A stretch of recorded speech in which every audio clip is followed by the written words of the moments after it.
Salute. Salute. The streets are buzzing. Salute everybody.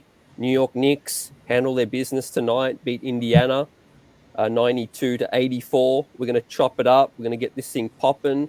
We've got my man KJ Dub Events, Divine, Knicks Real Talk in the house. Gentlemen, how are we?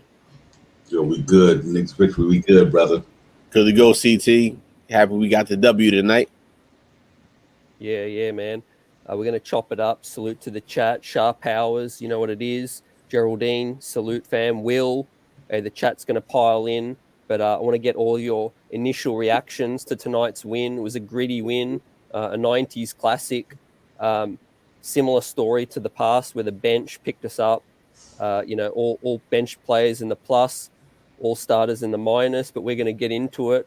First, KJ, give us your initial reactions for tonight's dub. Sloppy win, but I'll take the win. Of course, CT, it felt like one of those 90s, grinded out, low scoring, hard-nosed defense. People that we expected to score a lot started off slow, but came back towards the end, so that was great to see. And it was great to see them working hard on defense in that fourth quarter. I think that played the major part of all hands on deck. All 15 men was ready to go, and we pulled it out the end. So that was my initial thoughts right there. Yep, absolutely. Divine, give us your thoughts. ACT and KJ, gritty, gutsy, determination. Despite bad shooting, found a way to win the game another way, and that's what basketball is about. When one part of your game ain't going, you find a way to win with the other game. I think they did that with that defense tonight. We got back to the basics. Stop your man. Stop your man. You know what I mean? The name of the game is don't let nobody do you. You do them. We did that tonight, and with and Manuel quickly and Alex Burton in that second unit with D Rose, and salute to Todd Gibson. Yeah, what that would have stood out to me, man. We shot poor, but I gotta give, even though he had a bad game, for him to hit them big threes like he did, I gotta give R.J. Barrett some credit for his perseverance tonight. Terrible game, but he hit it on when we need him. And that was great to see, man. Because it ain't over till it's over. Even though you might be kind of having a bad game, you stay confident in what you do, and he did, and knocked down them threes at a point in time, man. So I got to salute that, man. Despite Mitchell Robinson going out in the second half, but gutsy performing at the Garden. We took care of that home base. We didn't give up that home court advantage tonight. We didn't lose. So I'm happy with that. Yeah, exactly right. Gut check win. Couldn't have said it better. It was an ugly win, to KJ's point as well. We found a way to do it. We came from behind again. It wasn't looking good. It wasn't looking good for a while. We were down, 12, I think. But there was a lot of positives tonight. We'll talk about a lot of things that we want to see fixed still that weren't fixed tonight. We'll talk about that. We'll give all the players their grades, their flowers tonight. Salute Sharp Hours. Yeah, we were low on turnover and plus on the fast breaks as well. Yep, that definitely helped us win tonight. But Divine, Emmanuel quickly, helped us out. D Rose, what more can you say? Taj Gibson, the usual suspects that are pulling us out of this hole whenever we fall down. And they're always ever reliable. Where would we be without D Rose, especially? Yeah, absolutely, man. You know what? It feels good. That's why we say we got one of the best benches in the league. That tells you why right there. Like when the starters ain't going, they can get it going. When they ain't got it going, the starters can get it going. So that's what we mean by the big 15. You know what I mean? It's gonna be times where you got to pick your fellow teammates up. You know what I mean? And right now, the second unit is doing that. And man, they're quickly sparking that team, giving that team a spark. Three ball looking good. He's playing real wise. He's not playing stupid. I'm not never say he plays stupid, but excuse me, let me rephrase that. He's playing more under control and he's keeping his dribble going. He's not taking forced shots. So I think that's good to see. And I think Amanda quickly got a lot to do with this resurgence. And what can we say about Derrick Rose? Man, he's playing like he's still in his youth from a maybe not from a vertical standpoint, but from a horizontal standpoint, he's playing like he still got. Like he's 25 years old or something. So it's great to see, man. But that second unit, Emmanuel quickly sparking them like that is really a pleasure to see right now. Yeah, absolutely facts, right? And KJ Dub, we started out 0 of 9 from 3. It just seemed like shots weren't falling tonight, but we did it on the defensive end. We finally buckled down, and Indiana scored I think 7 points in the last 6 minutes of the game, something like that. Yeah, and that was the big part. We scored 23. They only scored 10 in the fourth quarter. It took them 7 minutes. So it was like, to me, the fourth quarter won the game for us. If we didn't have those 23 points in the fourth quarter, we wouldn't have won the game. And obviously, it's some things to clean up that we would like to see. But like I said, CT and Divine, I'm just happy that we found a way to pull that win out. And the bench really came in between Burks and Quickly and Obi and really helped us get this win tonight. And salute kudos to Kemba Walker for the start. That was Kemba Walker's first quarter that held the Knicks down in that first quarter with we had 16 points, they had 20, and half the points went to Kemba Walker. So we got to give him his flowers why he did that for us, because without his 8 points in the beginning, who knows what that score would have been in that first quarter. So like I said, the way it started, but it ended well for us. I'm happy we got that win, and it's still a lot to clean up. We just want to see now going forward what's going to happen in the next couple of games. Is that first unit going to clean everything up? Yeah. Salute Lex, the Destroyer. Salute Tone Wu, Gardner Knicks up in here. Loyal fan base. We at it. We here. Gritty win. Donovan, appreciate you, fam. Salute. Yeah, man.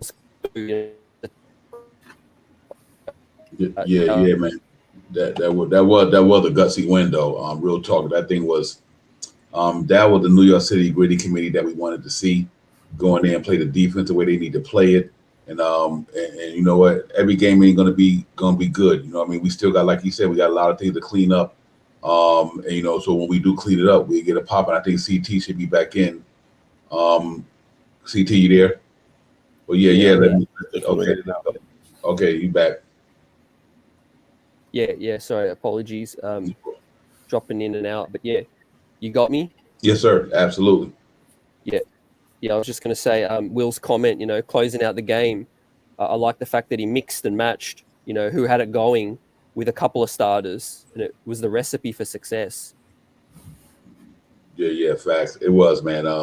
It's amazing to see KJ just the way we play tonight. Like I said, you're not going to be able to win every game, by a lot, or if your shooting is off, that's why I felt good about tonight. Though our 3-point shooting was off, we found other ways to score the ball. And then when we needed some 3-point shot, RJ and Manuel quickly then came to the rescue with their threes. And but you know what? They were taking the ball to the hole. Granted, Julius Randle didn't have a game we wanted him to have. RJ didn't have a game we wanted him to have, or Fournier. Like KJ said, I like the way Kemba Walker started off, and that's nice to see. But the main thing is that we fought and scrapped and we played with effort. And I like what they did also, CT, when they kept Quickly and Obi in with RJ and Randall. I mean? It's almost like you almost had the first unit. You almost took the two guys we were talking about out of the first unit and put them two guys in. And then we obviously had to sub Obi Toppin for Julius Randle. But we were talking about that earlier. I don't have a problem with if you had to see Kemba Walker, Evan Fournier go there for a minute, and then you bring Quickly in and them, because just it don't got to be permanently. But in times like this, I was happy that Tibbs did that. I got to salute Tibbs for mixing that up like that, and I think it helped out. Yeah, KJ. Yeah, absolutely. I love the way they moved the ball in that first quarter, even though the shots weren't going down. But the way Randall was moving the ball, he normally stops that ball and shoots. Today, he moved the ball, he cut to the hole. He only shot the ball when he was open, but the shots were not going down for either him, Evan Fournier, or Agent RJ Barrett. They started like 0 for 9 or 0 for 8 from 3-point range until Kemba hit one, I believe. Somebody hit his 3-pointer on the team, and we only made one shot. So I love the way they moved the ball in the beginning, and they're not always going to miss like that. Imagine if 5 of those shots went down. We score would have been worse than what it was. I mean, even though it was a low-scoring game, a lot of those threes are going to go down if they continue to move the ball like that in the first unit. It's just, I don't know why the first unit is so stagnant and not playing, not making these shots. And we know they can make these shots. Maybe they still the rims are too tight. They're a little too tight right now, and the shots is just going. But I think through time, those shots will flow.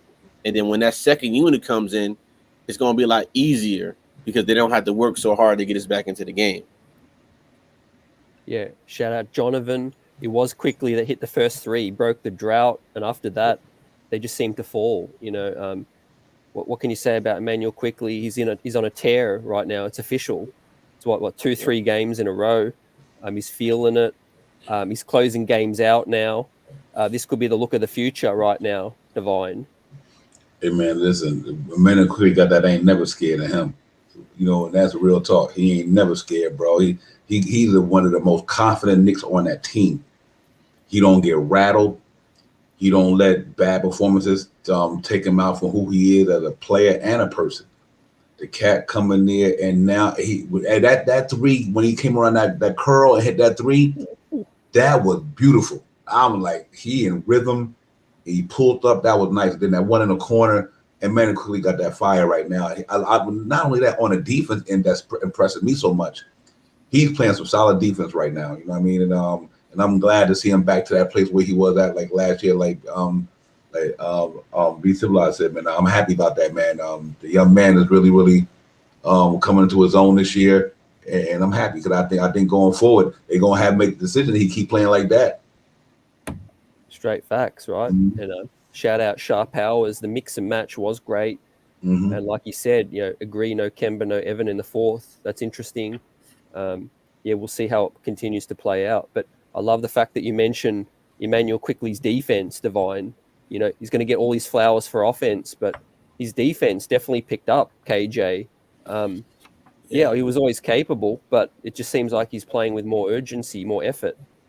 Yeah, and also he changes the pace up when he comes in the game, and we see that from afar, how much the team is energized. And for Quickly, I want to find out just to make sure he doesn't have that John Starks or J.R. Smith effect where he's hot for a certain amount of games and then just goes cold.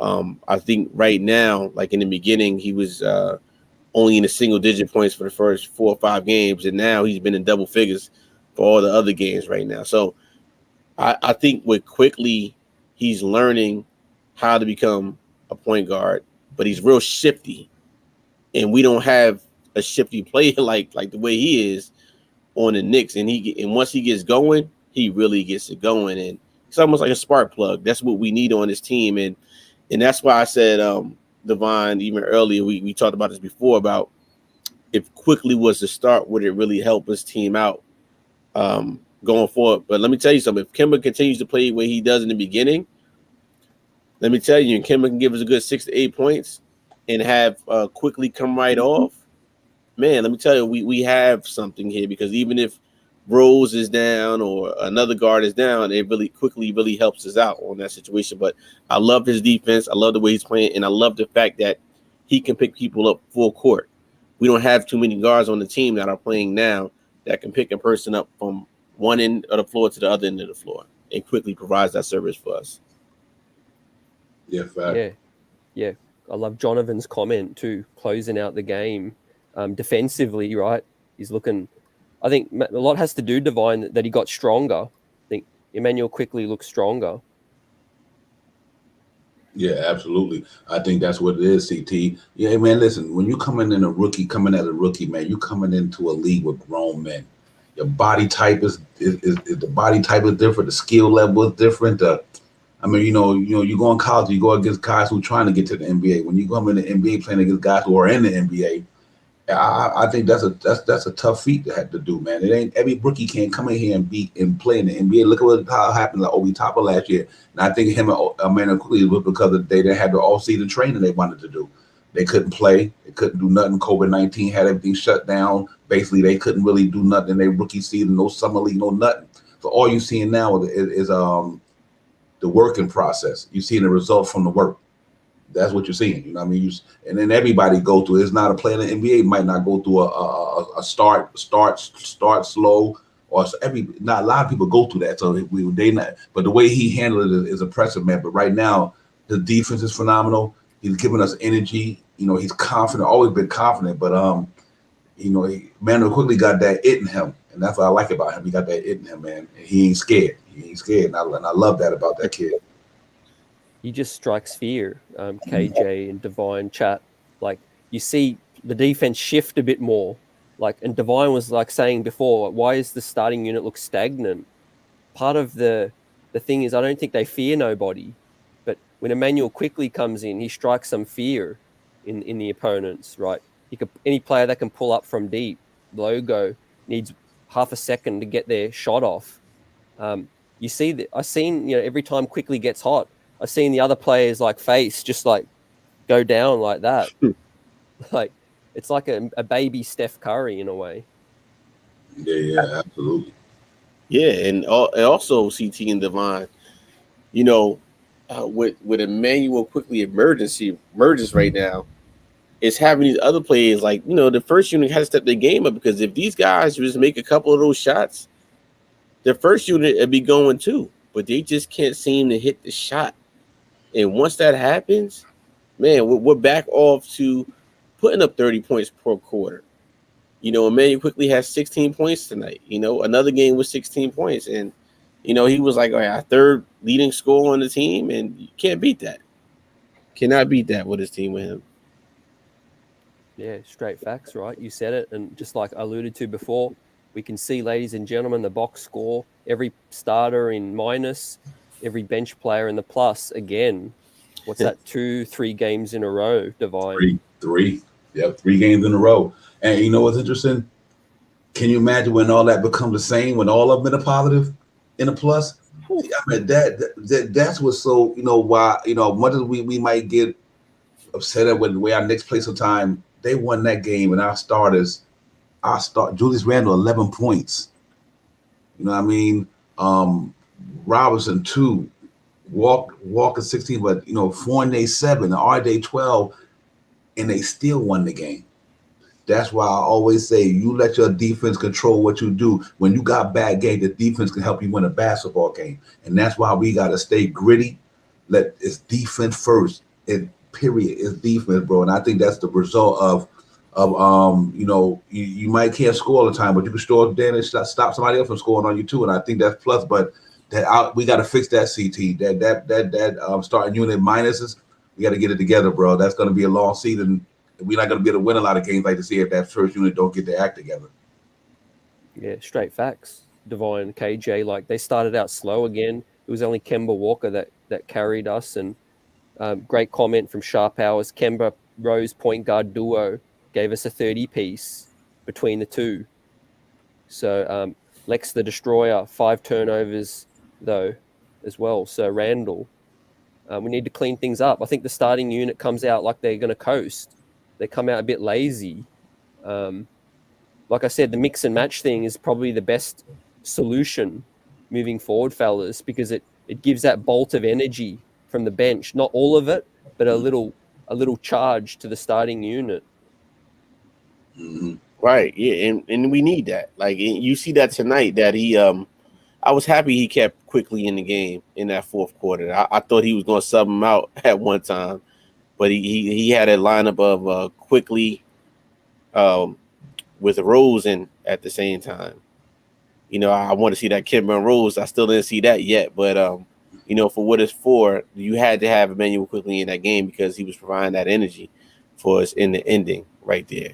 I didn't think he was going to bring Barry back in the game. I was actually surprised when he put Barry back in the game because of the way he started, and I thought Burks provided something very great for us as far as bringing that ball up and setting the offense up. I thought Burks did an excellent job. So it's a lot of great problems to have, but I think it's more now of who's hot and who's not at the time that Tibbs is going to sub in, who's going to trust in at the time. Obviously, you can go with a combination of people, but he was just trying different combinations of people tonight.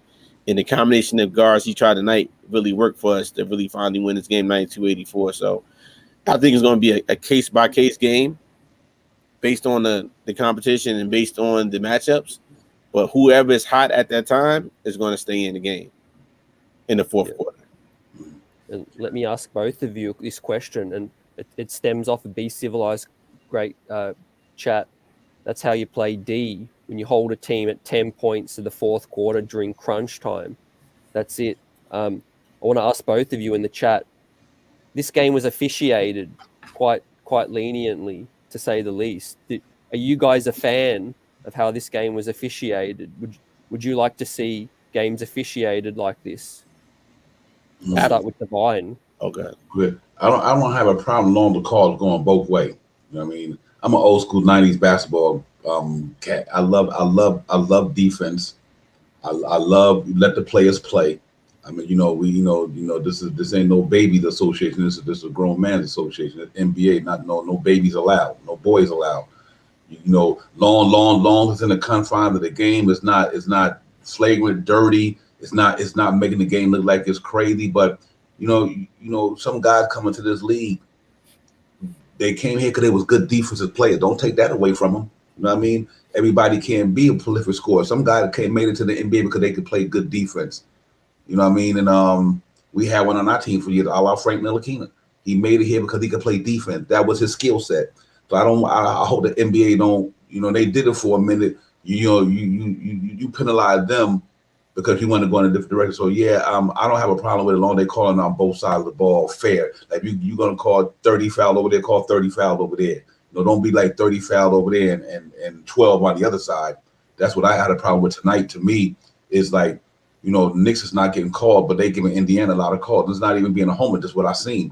And I can see why Tom Thibodeau was livid. I'm like, why these guys not getting called? But the same thing that we doing to them, they getting the calls down here. And that was the only thing I had a problem with, basically. Yep, KJ. And of course, I love that tough nose, hard nose defense. You see what happened in that fourth quarter. Everybody was playing their man, and they were up in their man. But the Knicks had the personnel on the floor to keep up with the pace. So my thing is CT and Divine, that first unit needs some of that defense in the beginning. Look, if you're not hitting your shots, at least get up into people's faces to stop them. Now, granted, Indiana only had 20 points tonight. They were the same 1 for 9 in the first quarter, the same thing. Thank God. But, I think it's defense obviously going to win us more games. We can see that. That's going to happen. But we just need that first unit to start with that same intensity that second unit brings. It goes to say the second unit must be killing them in practice. if this happened, because it's the same team back and forth. So they just need to rub off on the first unit with the defense, man. But I'm all for this defense, CT and Divine. I love it. This is what basketball was made of. Hard-nosed, tough-nosed defense. Those teams that really know how to win is based on defense in any league. Football, baseball, basketball, hockey, anything you name it, it's all about your defense. So we need that. And it's New York. We need that defense. Yeah, the only thing is that only the strong survive like this. You got Nerlens Noel and Mitch Robb might struggle in this kind of era. with their lower extremities. Yeah, right. Oh man. Can you imagine a 7-game series like this between these two teams beating each other up? Yeah, my mind would be going back to Patrick Ewing and Rick Smits elbowing each other. Yeah, absolutely. But yeah, they, hopefully, them boys, they tough enough. I know that. That's one thing I can say about Nerlens. Well, I mean, they're tough enough, but like you said, on lower extremities, man, it'd be kind of crazy. But I don't have a problem with it whatsoever, man. I think the NBA Adam Silver had done a phenomenal job running the NBA. He really he's done a phenomenal job, man. He ran the NBA through COVID, real well. Got our team to go. So I trusted with the association. I like what they did this year. They took away some of that silly stuff about kicking out your legs and getting all these stupid calls. I'm glad they did that, man. Let's let people earn their stripes by putting in the work, the right way, not because you get stupid calls and all that crazy mess. That's crazy. Yeah, facts. And man, that Malcolm Brogdon is one tough boy. He was getting to the rack, trying to use his strength, and we contained him. Like to that credit, man. That D, Alec Burks, I never seen that boy play that kind of D in my life. Yeah, yeah. He played excellent deep. I know the one play where he shook D Rose and went to the hole on him. He muscled him up a little, but that was all right. But like I said, it's growing pains right now, fellas, and the Knicks are still growing as a team on offense and defense. Obviously, we know these guys, like tonight, they shot 11 for 34 from the 3-point range. I mean, it's 30%. It's not bad. Can be better. Yes, it can be. We know when this team is going to be hitting their shots, it's their defense is going to be better because they're not spending that much energy on going back and forth up in the court because they're making shots. But when they miss shots, and that's the problem with the first unit, they're missing so many shots. These guys are getting tired running back and forth, and you're missing shots. So I just want to see them hit more shots. And if you're not hitting shots, take it to the hole and get fouled. That's the problem we need. That's what we need. If you're not hitting those shots, go to the hole, get fouled, stop the ball, and keep playing basketball. And I like what I seen the first unit do as far as moving the ball tonight. They finally moved the ball. Now we just got to hit shots now. Yeah, facts, KJ. Yeah, exactly what you just said. We've got to learn to play like this now. Some teams are struggling, Divine, to adapt. Like Atlanta Hawks' game success may have been predicated on, getting these ticky-tack fouls like Sharp Howard speaks of. But now they're struggling. The better teams that adjust. Washington Wizards are a pretty tough team. They're pretty big. So I think we just got to adjust to that. And Taj Gibson, I mean, what more can you say about him? Every time Nerlens and Mitch are unable to go, man, that guy steps up. And salute to be civilized. He's playing like he's in his mid-20s. Yeah. He's playing. He. That's what veterans do. You know what I mean? When your number's called, you answer the bell. Like I said, Todd Gibson been doing this for a minute, man. You know what I mean? He don't fear none of these cats in there. He might be slower than them, but he don't fear them. I'll tell you that much. You know what I mean? And he uses experience, man. And to experience is the best teacher. He go out there letting guys know what you about to do to me. I done seen it a million times. You ain't what you think you gonna do to me. I done seen it against cats twice better than you. You know what I mean? So him and Derrick Rose don't have a fear factor of the game. They don't come to the game worry about, man, I hope I could do this. No, they know they can do it. You know what I mean? They don't hope they can do it. They know they can do it. And for him to pick up the slack like that, is impressive, man. But I am concerned about that position right now for sure, man. But thank God we got Todd there to come and hold it down to them to our two of our big guys get to where they need to be as basketball players this year. It's okay as long as Obi gets more chance too. I'm with that tandem of Taj and Obi. But yeah, it's like they play hard for the coach too, fellas. Like Derrick Rose, Taj Gibson, they know what it's like to go through wars with Tibbs, and it's like they lay it all out on the line for him. And Emmanuel Quickly as well. He has a special bond with the coach. So from my eyes, from what I'm seeing, is the players that love the coach. They're the ones pouring it all out there. Do you see that kind of correlation? Oh, facts. Go ahead, KJ. We have facts though. Yeah, no, I definitely see it with Quickly. And like I said, he's learning from D Rose and Taj Gibson. These guys been in the burner with Tibbs for years. So obviously, and it has a trickle down effect. Even with Kimba's still learning Tibbs a lot, and thank God you got those two guys that you can go to. Even Randall, they're learning him.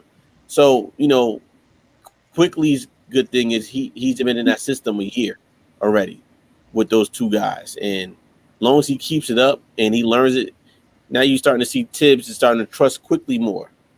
And that's why Quickly is playing a lot more as opposed to a couple games ago or a week or 2 weeks ago when he wasn't really playing as much. He's playing, but he wasn't really hitting the shots. Now his confidence is growing. And when your confidence starts growing, everything else is following. Yeah, facts, sharp hours. Tibbs been watching IQ since college. Appreciate that dime that Tibbs said. Did he say it tonight in the conference, or did he say it before? I think he did.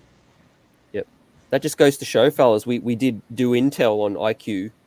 People just think we reached when we picked him, but really we had inside knowledge after the COVID interrupted NCAA tournament with what's his name, Leon and Worldwide West Divine. Yeah, absolutely. They did their homework, man. They've been doing their homework for a minute, man. These guys are serious business. But what I like about what IQ is going through right now, him and Obi Toppin and every other rookie in the NBA last year. Came into this league like no other person came in this league in the last how many years. These guys came into the league other than a canceled season, a pandemic, bro. They did not get to play no basketball. They couldn't get to training camp the way they wanted to. They couldn't practice in the all season, no summer league. These cats, not too many people in a rookie season had to go through that. But he handled it well. He had 11 points a game in his rookie year. Shot the three ball good from 30, almost 40% in his rookie year. Shot from the free throw line almost 80% or better. I mean, and see, that's why sometimes I know sometimes we lose games and we start trying to pinpoint people. But I could tell you these last 4 games that had nothing to do with no Emmanuel Quickly for us losing. He been balling out, bro. He earned his stripes. He earned it. Real talk, man. He's doing his thing, and I'm glad to see that. So him and Obi been playing well, man. And I hope they just continue it. And when that first unit get in line with them, it's gonna be a problem then. Yeah, absolutely, man. I'm excited. Hey, the season's back on track. We're what are we now? 8-6. 2 more winnable games before it gets tougher. So let's delve into the grades. And I think it's fitting we start in reverse order. Let's give out our grades for the bench first, and then we'll deal with the starters accordingly. So let's kick it off with Alec Burks tonight, ladies and gents. Alec Burks played a pivotal game tonight. 8 points, +9. Hit some 3-pointers finally. 2 of 6 wasn't excellent, but it wasn't bad. 22 minutes. I think down the stretch, Alec Burks, that possession on Karis LeVert, I think when he got the 24 shot clock violation, he just knew he rose to the occasion then. For me, I've got to give Alec Burks a B+ tonight. KJ, Dub. Man, CT, you're raining my brain, my man. I'm going B+ for 2 reasons. When we needed another person to bring the ball up and handle the ball, Alex Burks provides that service. We know he could have a pull-up jump shot from 3. He did that. And also, point number 2 is his defense was immaculate in that fourth quarter. Hustling. The one time he shut down Travis LeVert, had a shot clock violation. That's just New York City basketball. The crowd went wild. That's exactly what I need. I'm going with a B+ for Alex Burks tonight. Yep. Yeah. I was hopping around a B. A greater the game he played, but no assist, 1 rebound. He still shot 4 for 12. But I do agree with y'all on every other. Well, I understand why y'all gave him a B+ and an A. I'm just giving him that. I'm only giving that because of the rebounds and assists. Other than that, I can't say too much about Alec Burks tonight, brother. His defense was special, and like KJ said, him being able to handle the ball, bring it up the floor in crunch situation, the defense he was playing. If I play this here, I know he's worthy of that B+ and that A. I really do. So I'm being at everybody else who seem like they B+ or higher. I'm gonna go along with the program. I'm gonna go B+ as well. Yeah, that's what's up. I agree with you, Divine. He didn't shoot great, but it's funny he did it on ways that he doesn't normally do it, which to us deserves some outstanding credit. If this is Alec Burks we can get on a nightly basis, I'm great with that. The shot, that huge pull-up 3 on Miles Turner when he didn't hesitate, KJ. We were badly needed a 3 then. I think we were tied the score. We just got over the hump, and they answered with a 3, and Alec Burks answered with a 3 of his own. That was crucial. Facts. Right. Yeah, absolutely. And like I said, he provides another guy that can bring the ball up, and that's what we need, guys that can bring the ball up in crucial situations. And we're going to need that during the playoffs. Other people that can bring the ball up other than Kemba, Rose, or even Julius Randle at times, or Barrett. Yeah. ACT, I realized much as we miss Reggie Bullock, but them are the tangibles that we talk about, the reason why the Knicks kept him. Them intangibles right there. He could shoot the 3 ball like Reggie Bullock. He played defense like he played tonight, and that's Reggie Bullock defense to me. So, but he could do a lot of other things that Reggie Bullock can't do. I mean, a lot of other things that he can't do.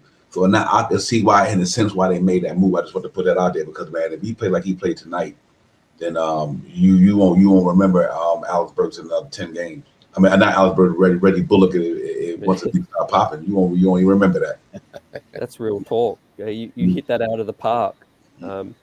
Yeah, I'll forget Reggie Bullock's name if Burks can do this for us every single night. And you know what? To your point, what the multi-dimensional game allowed us to do was to rest Derrick Rose, let Burks handle the offense for that pinch that we needed without bringing Kemba Walker back in. Mm-hmm. That's the kind of valuableness you need in the playoffs, you know. And you see, and with that, I thought that Tibbs was going to keep Burks in the game in the fourth quarter, but he subbed them out for D Rose. Then it was quickly D Rose in there at the time in the fourth quarter. So it could have went either way, but I'm happy. Like I said, it ended the way it did. You know, we got that W. Yeah. Yes, sir. Yeah, shout out. And Tibbs pulled the right buttons. Let's give Tibbs a grade as well after all this. So after Alec Burks, let's pivot to Taj Gibson, plus 22, the highest plus of any player tonight at 36 years of age, you know, putting us all to shame. Was 2 points. Hey, that doesn't really matter. You know, I'm good with that. Hustle play after hustle play, tapping those rebounds back, 8 rebounds, 3 of them on the offensive glass, 2 of 2 from the free throw in 29 minutes tonight. 3 assists from Taj too, and a steal. That critical interception where Sabonis was about to have a dunk. That was pivotal, guys. And I'm going to give Taj Gibson a B+ as well. Wow. Yeah, I was leaning towards A. He had numbers across the board, plus 22. He other than, you know, he didn't have a statistic in the worst category, which is turnover. He didn't even have a turnover. You know what I mean? And he had a block, he had a steal, he had assists, he had rebounds. He produced in every facet of the game, all across the whole board, except for turnover, but you don't want him to produce there anyway. So that's why I give him an A, because he didn't do nothing wrong, it seems like to me. You know what I mean? So it was good though. So I just gave him an A for that good effort he put in tonight. And going up against Miles Turner when Mitchell Robinson went out holding him down. You know what I mean? Got to play him, got to play Sabonis when they switch on Julius Randle. He had a really tough game to play tonight with them boys down there, man. He held his own down there tonight. That was pretty nice to see for sure. I'm going with Taj at B. The reason why, the effort. Taj is the person that you know that's going to give you effort every single night. His numbers don't show up on a box score like that all the time. What he does is the other things, the intangibles, the hard work. You coming in, he's talking to the other opponent. He might not can stay with him, but guess what? You're going to make sure you feel Taj Gibson. And that's what we don't really have from our big men on this team, like a Taj Gibson that can provide that service. And that's durable at the age of 36. Very durable guy. And if we lose him, we're going to have some other problems because he is huge for us right now. And without him right now, then we would have to rely on a Jericho Sims. And I don't think Jericho Sims is quite ready yet. He's a big body, but he's not quite ready. But to answer the question, I'm going with Taj Gibson gets a B for me tonight because of the effort and the 8 rebounds. Yeah. I just appreciate him for Taj for what he is now. Like, how many teams have the luxury of having a 3rd, 4th string big man able to come in and just basically give you what a starter can give you? Like, we don't really see much drop off Divine, to be honest with you. Maybe less shot blocking, but you lose shot blocking, but your hustle increases. Absolutely, you lose shot blocking, but you gain steals. You gain post position. You can't bully Taj down there, so you might lose block shot, but you gain a lot of post position, cutting off screens, being able to pick up a certain player, and you say maximum effort and intelligence. You know what I mean? The intelligence. I don't think no Knicks center on that team are more intelligent than Taj is. Not Nerlens Noel, not Mitchell Robinson. So he brings a lot to the table, man. It's just that he's savvy, he's wise, he know the game. He's a hard worker. He is the definition of a blue collar, lunch pail, hard hat type of ball player. You know what I mean? And he's Brooklyn. He's PS 67. You know what I mean? And that's what he brings to the table. He epitomizes what Knicks basketball is about, and that's real talk there. So and you cannot help that hope that we don't lose that. But if he even went down physically, you still got him on your team mentally. You know what I mean? I think he could take the wisdom and experience and feed it into Jericho Sims. Say, Jericho, you got to do this, you got to do that, you got to play a little harder here. So it'd be like you might not have his wisdom on the court, but he could teach Sims the right way. And when that physical body Sims got on the court, he's gonna be fine. You know, so that's the reason why I think Todd is so important to this team, and I'm glad the Knicks brought him back for what they brought him back for. Yeah, straight facts, right? And Elton Lee from Chicago knows all about it. And trash Taj for not recognizing what he brings. Yeah, exactly right. A lot of things in the basketball game don't show up on the box score, guys, and chat. We all appreciate this game that we watch, right? Something that doesn't show up on the box score, screen setting. Yeah, Taj is probably our best screen setter. Am I wrong? No, facts, real talk. Yeah. Rebounds, tapbacks. Just little things like frustrating. How many times does he frustrate the other team's player that probably ends up in a tech or something? So, appreciate you, Elton Lee. Great comment. Be civilized, says Tajane, for playing like a 20-year-old, hustling and bustling. He's the first to hit the floor, too, for a loose ball. Again, where would we be without Taj? People thought about we overpaid him. You know how we could have given him a vet minimum? Then we ended up using our biannual exception to keep him around. This is what you do. You reward these guys. Shout out to Jarvis. Salute, fam. Salute. Let's get on the next player, ladies and gents, and that's one Obi Toppin. Obi Toppin tonight, 16 minutes, 4 points, was a positive 10, just 2 fouls, 1 turnover, 4 rebounds, all of them defensively. Didn't get to the line at all. That was a bit disappointing. Missed 2 3-pointers. He's in a slump. I think Obi Toppin hasn't hit a 3-pointer in his last 12 attempts, I think. So in just 16 minutes, did give us some energy, but struggled scoring tonight. Struggled, didn't have as much impact, I think, in the last few games. So today I'm probably going to give Obi Toppin a C+ for me. Divine? Yeah, I was on the same wavelength with you, brother. C+. The last couple of games, and it happens. Like I said, it happens. It's a piece about him playing good. He taper off, hopefully get back. But I still like his energy. I still see he out there trying to bring it. 4 rebounds. That to me, he's still a +10. Because you know what? He didn't have a good scoring game, but he did do some other things, and that rebound was important. And he tried to play the best defense he could. But he was a +10. But I'm with you on a C+. I seen him in a couple of plays where I was like, Obi, you got to go get this or do this or that. But I'm not nitpicking on him. His energy what counts. You know what I mean? And he comes in there with that energy and that athleticism and try to do the best he can. So I definitely give him a C+ tonight. You know what? For me, I got the same thing, a C+. I think Obi might have one of the dunks of the week, though. If you ask me, with the dunk to the side dunk, he might be absolutely. So Obi's game right now, he's a slasher. He's an energizer. He can get that ball. He can finish at the rim. He can jump over you with the ease. So I think that's his ultimate game. I think the threes will come later on in his career. But right now, I think as Obi goes into his maturation of playing basketball in the NBA with the Knicks, Obi's going to be a nice go to the hole, get around you. That's his game. But he got a C+ for me tonight. His energy. His numbers might not show up in the box score, but the energy that he provides with the manual quickly and those other guys off the bench helps out. Yeah, facts, right. He's a glue guy to me. And shout out to Elton Lee, who also says, Taj is a garbage man. He feels like we're missing a garbage man.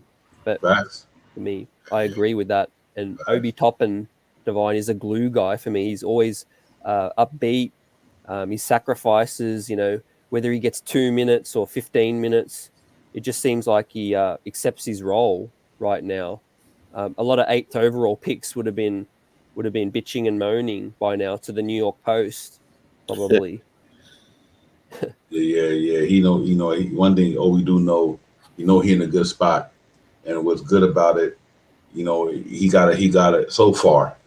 He got a franchise that believe in him. He got a fan base that believe in him. So he definitely got to stay humble and accept his role, because you could easily be in a place where you wouldn't want to be right now. You're from New York, you about to have your first child. Your mom is here. You don't even blow that for nothing. But what y'all like to see you do is and by the basketball game, demand that you want more minutes, not by talking to the coach, but showing improvement on the court that I deserve to get more minutes. You ain't got to go to the coach. You ain't just let your game do the talking. And if his game keep doing the talking, they're gonna be like, okay, we got to get this cat. Like they did tonight. They went with the small thing with him. You know what I mean? So he's starting to earn that respect from Tibbs. He might have had an off night offensively, but the 2 shots he made him. The dunk was phenomenal. That's going to be on our Gotham segment for sure. You know what I mean? And you know what? He hustled. He hustled. You know what I mean? And I think that's enough for me tonight. So C+ for me. And but it's all right, man, because he placed an effort in there tonight. That's all that counts.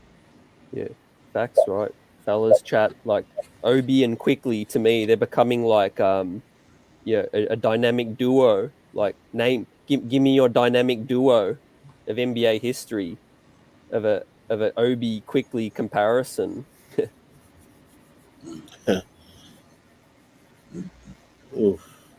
Yeah, that's going to be fun to watch though, CT, real quick, because they came in the league together.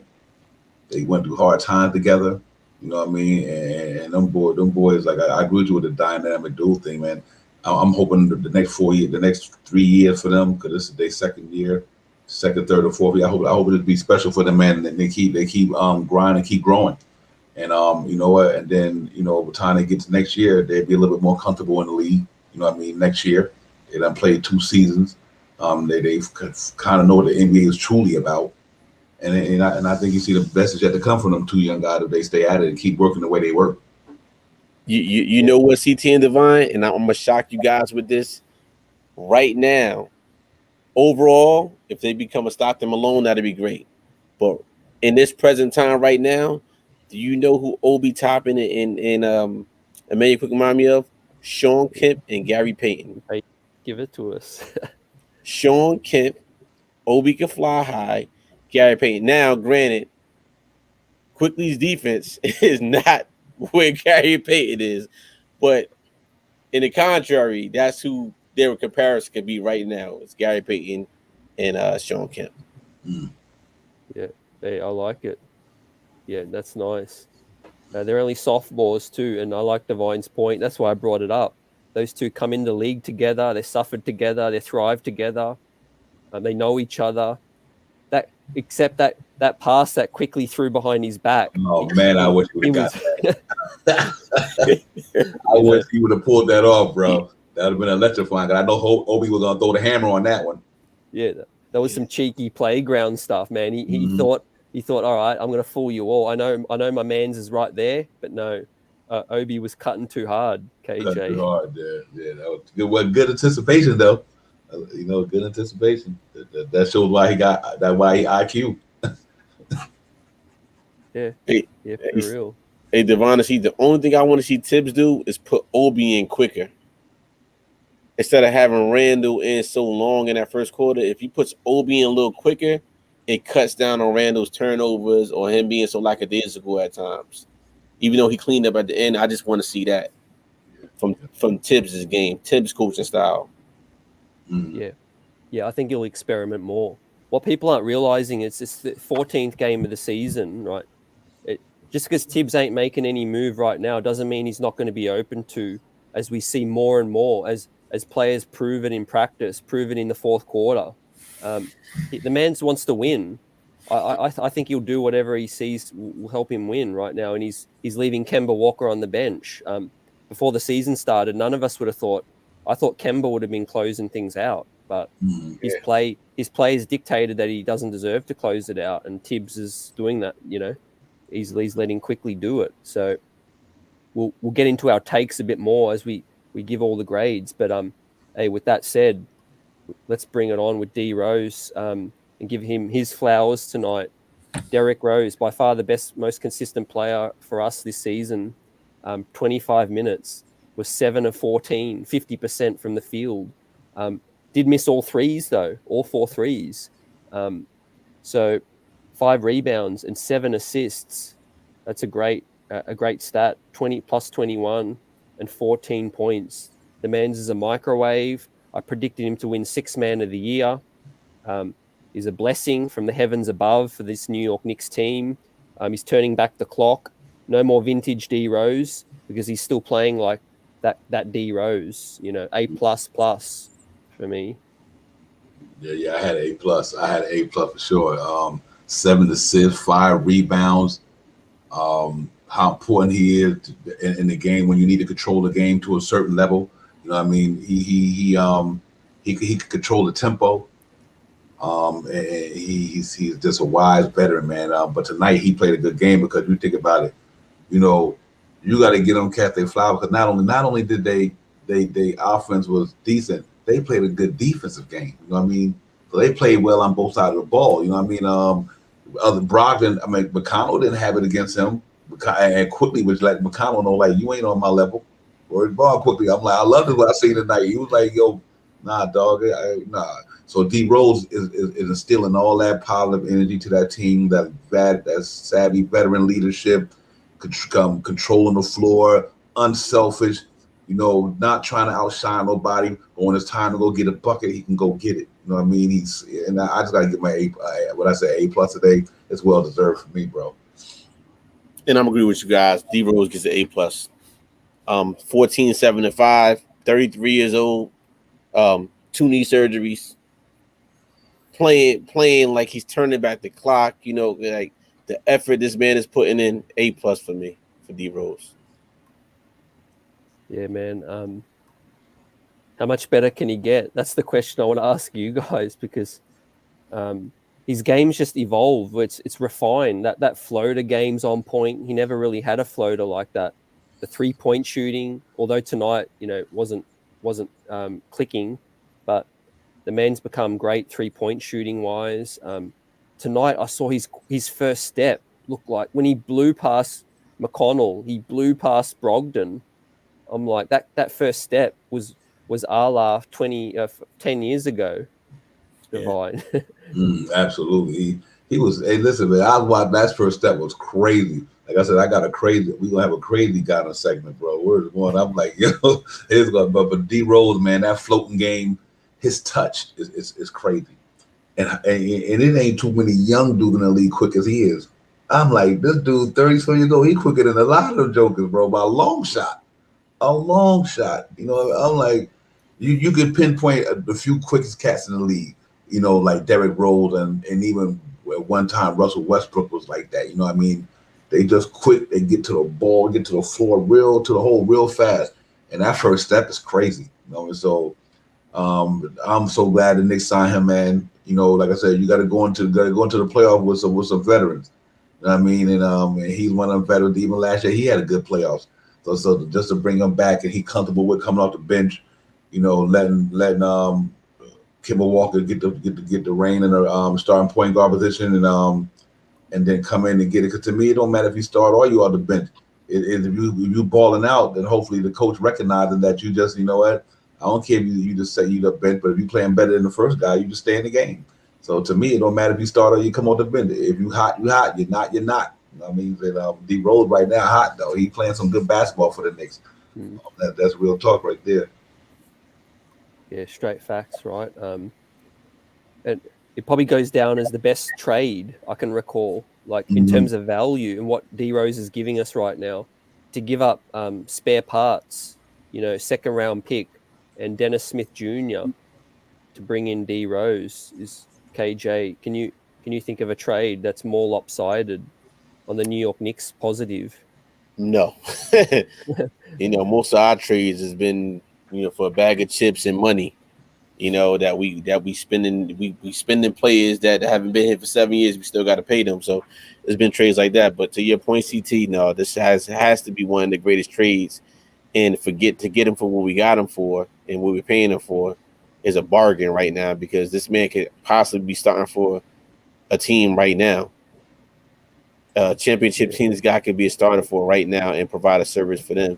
But he wants to be here with the Knicks and Tibbs. So nah, this is a blessing that we have this guy, and he's outperforming his contract right now. So I'm happy we have him. Yeah, he's playing with joy, KJ. Like you said, you see it; it's clear. Like he just enjoys playing right now for Tibbs, for New York. He's enjoying his basketball, and when a player's enjoying it that much, they appreciate every single moment. You know, he spent how many years on the sidelines, Divine, you know, thinking about whether he should retire or whether, you know, basketball's been kind to him or not. And it's just great. It's a great story to see a player thrive this late in their career. And he said some quote recently. He said he wants to Tom Brady this thing. You know. Yeah, he's definitely the ageless wonder. You know what I mean? But I'm happy that he's on this team, man. And I can't say that enough. You know, out of the Porzingis deal, we got Derrick Rose and still got 2 first-round draft picks in capital. You understand what I'm saying? So you know, and look who you think had the best 2 seasons so far, the last 2 years. Porzingis or Derrick Rose. Rose. Right. So to me, you know, to be able to get him out of that deal for Dennis Smith Jr. and still got the two picks and the money that you saved, got the players that we got now, and in a year from now, if you want to, you still can have that money back. They still can have his money back. You know what I mean? So I just think that, you know, that was an important pickup for the Knicks. And like I said, Tom Thibodeau, when I move, you move. That's Derrick Rose and Todd Gibson. When I move, you move, just like that. You know what I mean? You know, and it's great for him. He could have turned that money down and went to Chicago in his hometown to play with the Bulls this year. But he believed in what the Knicks was doing, and he came back, and I got to be happy with that. Yeah, straight facts. So that was D Rose, and the final player off the bench tonight, last but not least, 1 IQ, Emmanuel Quickley in 23 minutes, 5 of 9, 4 of 4, 100% from 3, 2 of 2 free throws, 16 points, plus 20, 5 boards. IQ, game ball goes to IQ for me. Divine, he's on a tear right now. It's like he stole RJ's powers, basically. RJ just handed the baton to Quickley, because the moment RJ slumped, IQ but burst out of his shell. Oh man. Yeah, it's crazy. Yo, so real quick, man. Yo, salute the Quiet Money, be civilizing everybody, man. Salute to you brothers, real quick, man. Salute to the chat.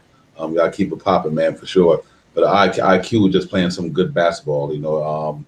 Like I said, it ain't how you start, it's how you finish, man. You know what I mean? You know, this is a marathon right here.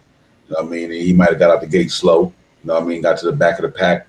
But you know, as the game went on, he started, you know, getting his momentum. Now he's up to the front of the pack. You know what I mean? Now he in that marathon now.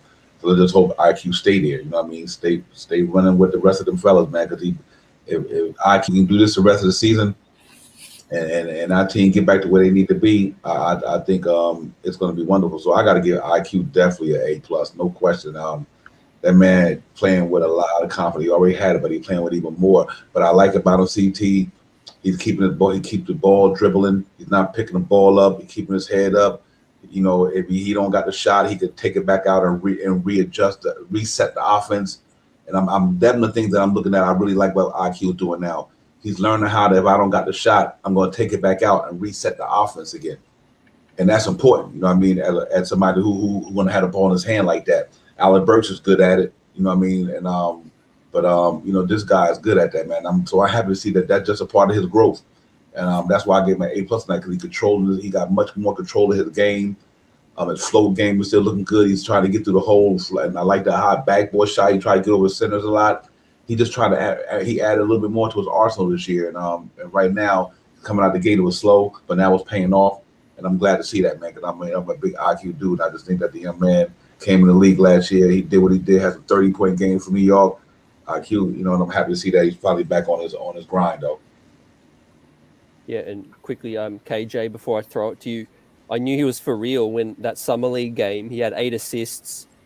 He looked like the best player on the court in that summer league game, and unfortunately, he didn't do it all summer league games. But I just knew, he just needs to be consistent. But ability wise, IQ has it. I think it was a steal that draft. Yeah, it was a steal. The sky's the limit. He's got a great work ethic, and if the handles continue to get better, it could be a wrap. Mm-hmm. Right. Yeah, Hey, absolutely. guys, you said it best. There's no need to me even and give IQ a grade. I'm going with A+, man. If anything higher than the A+, whatever it is out there, it is that. This guy is showing us what true hard work and dedication is. When the odds was down on the man, he's performing. He's coming alive for us. He's that player off the bench that we need. We knew that IQ could be, and he's not. He's had a little sophomore slump, but now he's coming out of it. And Tibbs is trusting the guy more and more to go now. So A+ for IQ. Yeah, straight facts, right? Salute to the chat. Salute to Sim. Salute fam. Elton Lee, everyone. That was the bench. We started grading the bench tonight because it's only fitting, right? We need to give them their flowers. The win's on them tonight. But let's grade Tibbs before we grade the starters because I think Tibbs made it happen tonight. He mixed and matched, made it happen, Divine. I'll let you give your grade for Tom Thibodeau tonight. I'm gonna give him an A tonight. I think he earned the A tonight because first of all, he got to come out there and play defense tonight, and and I'm giving him an A because of the last 2 days off, when he got back to the basics. I mean, he got them boys back to what they're supposed to do, play some defense, and we'll let everything else take care of itself. So and I like when he had Quickly, RJ, Randall. He went with that lineup and took the 2 starters out, Kemba Walker and Fournier for a brief time, for a brief stint. To say, and I've been wanting to see that. I want to see him mix it up a little bit. And he did. He got the boy to play defense tonight, man, and that's what it's about in New York right now with the Knicks, man. When your shots ain't falling, what you gonna do? Just give up the game and don't worry about it. No, you gotta find other way to win. And Tibbs, he got the boy tonight. He had to find other way to win. Randall still was off. RJ still was off. Fournier still was off. And he found the way to put the right guys in at the right time. Like Alex Burks, he kept him in for the right time. So I think he really coached a really good game tonight under the circumstances. Our offense still wasn't clicking. Like we still minus in the first unit. We still minus in the first unit, and he still found a way to coach that team to victory. So that's why I give him an A tonight. KJ, yeah, I think he knows it too. How many people would have thought Tom Thibodeau would mix and match, in the 13th game of the season? Right, not too many of us. I'm going with a B- for him, and the reason why I'm giving Tom Tibbs a B- is because the first unit problems are still not fixed as far as them making those shots. They move the ball a lot better, but to me, Tibbs has to identify a little better in that first unit when we start off 0 for 8. It's time to bring somebody else in a little earlier. Whether it's Burks in for Fournier a little quicker, or if it's Obi coming in for Julius a little quicker, so that way the man is not turning the ball over. But however, I did like the way that he did split the lineup towards the end of the game, bringing in IQ with Rose and Burks handling the point guard position. I thought his timing was correct when he did make those subs. So, and ultimately we got the W. So I'm giving that guy a B- today.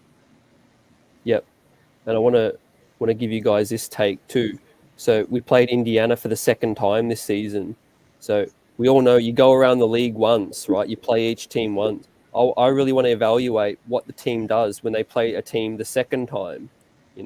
Did they learn anything from the first game? Did they make an adjustment?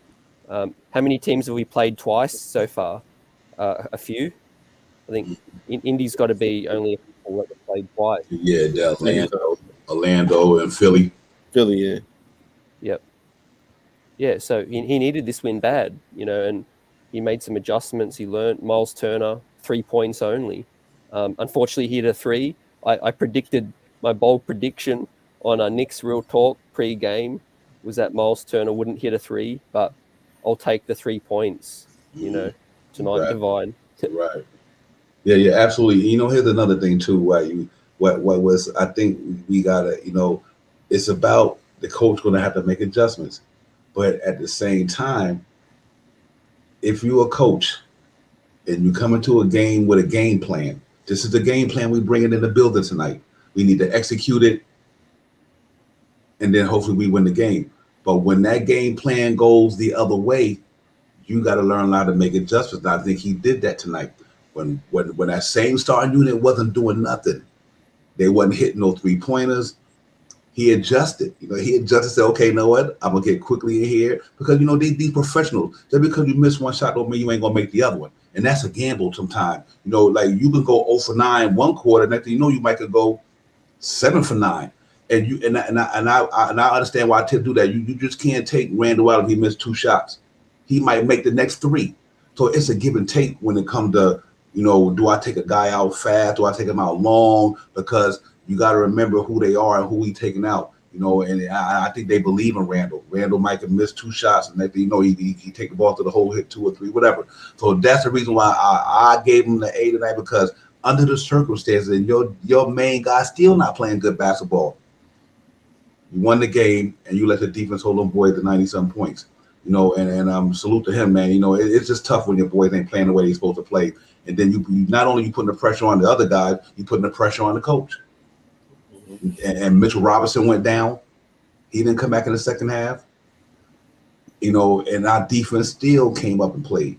So it was a good. Any grade for me is fine, but that's the reason why I gave him an A, because of the circumstances that the starting unit is putting him in. They are putting Tibbs in a situation that had to readjust on the fly, and all coaches do that. But we also got to give the Indiana Pacers credit tonight too. Their defense was legit. We got to give them their flowers. They made the game harder too. So I'm gonna go. That's the only reason I went with the A+, because it's just that these guys, the A I meant to say, not A+. Because I just think the first unit is not holding him down. The first unit is not holding Coach Tibbs down, and I just think that's what it was for me. Yeah, fellas, and from chat, for me, I give Tibbs an A, because for a couple of things, he's going up against Rick Carlisle, so that's something. Rick Carlisle is a great coach. Would have learned something as well. Called the right timeouts, did the right things, and also the second thing, the challenge. I think he used the coach's challenge with about 8-9 minutes to go. It was an important play. We were fighting back. It was clear it was an offensive foul, but a lot of coaches hold on to their challenge, with 9 minutes to go. So it was divine that swung some momentum. Yeah, facts. Absolutely facts, man. That was a good call right there. But he coached a good game tonight, man, all around. I mean, he did the best he can, and I salute Tip tonight. But like I said, sometimes it ain't easy. He make mistakes too. But tonight I think he did good. I think he did good tonight. Yeah, absolutely. So with that said, now let's hit on the starters tonight. Let's start with Julius Randle, the leader of this club. 35 minutes. Didn't have it going offensively, was 5 of 15, 1 of 6 from 3. And also RG, the OG, you want to give him a shout out for the last show. I didn't get to his comment, but he did say, has anyone noticed Randall hesitate on the threes a lot more now? He's a lot more slower pulling up. So I want you guys to give me your take on that. But 11 rebounds, 5 assists. That was a nice stat, filling the box score. Was a -2, so not too bad. Was a willing passer tonight. Deferred 11 points. I got to give Julius Randle a B tonight. KJ Dub. B+, double. We know Randall was a double every single night. He could wake up and get double in his sleep. I give him that. And also with Randall, he showed that he could pass the ball out more. He didn't hold that ball. Randy had a couple turnovers. He did show me a couple different things that he hasn't done before. So I'm going with a B+ for him tonight. Yep. Divine. What do you think of Randall's game? And also that observation from RG, the OG, that Randall's a bit slower pulling up the threes now. Mm-hmm. Yeah. He but for us tonight, I definitely give him a B plus because what I noticed today, Randall was sharing that ball. He was trying to get them guys in rhythm, and I was happy to see that. He kept trying to feed Fournier quite a few times. He trying to get him in rhythm. Him and Fournier had a good game going for a minute for as the 1-2 punch, but a lot of the shots to go down. But I like the way they was doing it. I think Randall moved that ball real well tonight. He was playing with a lot of. He was running like I think a couple of people he did. Thought he was always running down the floor. You know what I mean? So he was playing with a lot of speed tonight. He was pushing the ball up the floor. The battles for bonus for 36 minutes, and also got to try to get your offense popping. That's a tough task to do in the NBA when you're going up against somebody who's an all-star like he is, who's going to take a lot of energy because he bang hard, he got skills, and you exerting a lot of energy on the defense and to try to hold this cat down. And then your offense obviously it might struggle because of the energy, but he did have it tonight, double like you said. The man got his rebounds, so and I'm good with that. I'm good with the B plus because that's what you want to see. You want to see him when he's not scoring the ball, do a lot of other things to win the game and get yourself involved. So he played a better game to this time than I see the last couple of games. So I definitely give him a B. That's a B plus, right? Yeah, B plus. Mm-hmm. Yeah, and I want to just bring up Indiana's stats too, just to evaluate Randall as well. So, Sabonis just 21 points didn't really damage us too much, in 40 minutes. So, yeah, I could definitely see Randall, having a bigger impact on the defensive end tonight. Yeah. So yeah, KJ Dub gave was it a B plus? B plus. Yep, B plus. Yep. Yeah. Salute G Money. Salute chat. Hey, salute everyone. New York Knicks picked up a gritty win tonight. Officiating was woeful. 80s, 90s classic divine. I just wonder if we could continue this, hopefully injury free, right? We've got a few players banged up, a few big men. What kind of trust do you have in Jericho Sims if needed? Let's say Mitch and Noel can't play the next game. What kind of trust do you think Tibbs has in extending his rotation? I think he probably will. He's gonna have to because you don't want to tire these gentlemen out. He can go 9 or 10 deep, whatever, but that's not gonna help if you wearing these guys down. Todd ain't got but so much age left in him. On a regular to play a long stint of minutes. So I think if his number's called, he's gonna have to do the best he can to get it in and make it happen. He got athleticism. He's a strong young man. He probably listen right now. He's probably learning. He might not be playing in the game, but he's learning things from the bench. So when his number's called, next man up. And that go for all of them. Even Grimes and McBride. When their number's called, next man up. If Jericho Sims' number's called, next man up. Do what you got to do. I do the best you can anyway. But I do think he's a big body, like you said. He can help out on from an energy standpoint. He can get some rebounds, and that might be the time that it might be good for him. So if them cats can't come back against the Orlando Magic, then if his number's called, then he got to answer the bell, man. And I think he will. Like I said, these guys learn when they're not playing as well. You can learn a lot from sitting on the bench. Obviously you want to be in a game where you get the physical contact, but you also can learn a mental game for sitting on the bench, listening and observing. Just learning the game, learning the nuances of how the game is flowing, and so I think I'm confident Jericho Sims will come in there and help out due to the fact he played in spring and in the preseason. He played in the preseason. He got to play in summer league, got to play in the preseason, got in a couple of games here or there at the beginning of the season. But I do think if his number call, he'll answer though. Yep, KJ. This man got a taste already. He know what it's like to play in this league right now.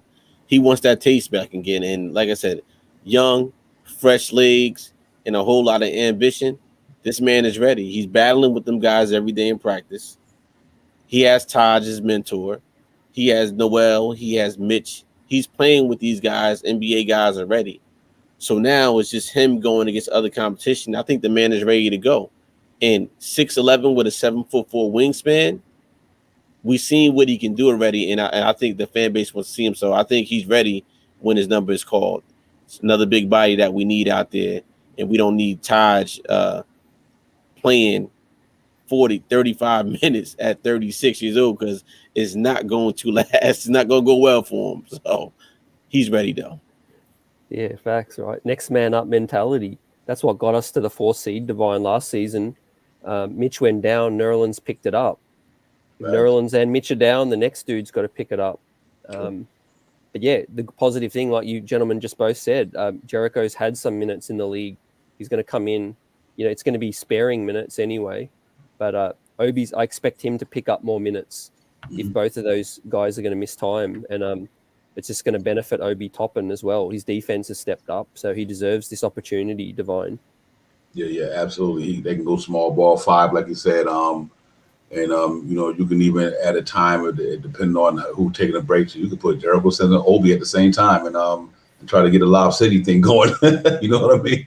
Try to get the Lob City thing going with the way them cats jump out the gym. So, I mean, it's a good experience for it. You know, what better time for it to happen now while the season is young? You know what I mean? It'll be able to get him some experience. You know what I mean? Because you never know what might happen. The way our big men going down, I mean, it might be pivotal for that boy to get some energy burn right now, and that way later on in the season, if it happened again, he won't feel like he haven't kind of experienced some of the NBA already on a much longer basis. So it'd be good if Mitchell Robinson and Nerlens Noel can't go in the next couple of games or in the upcoming game.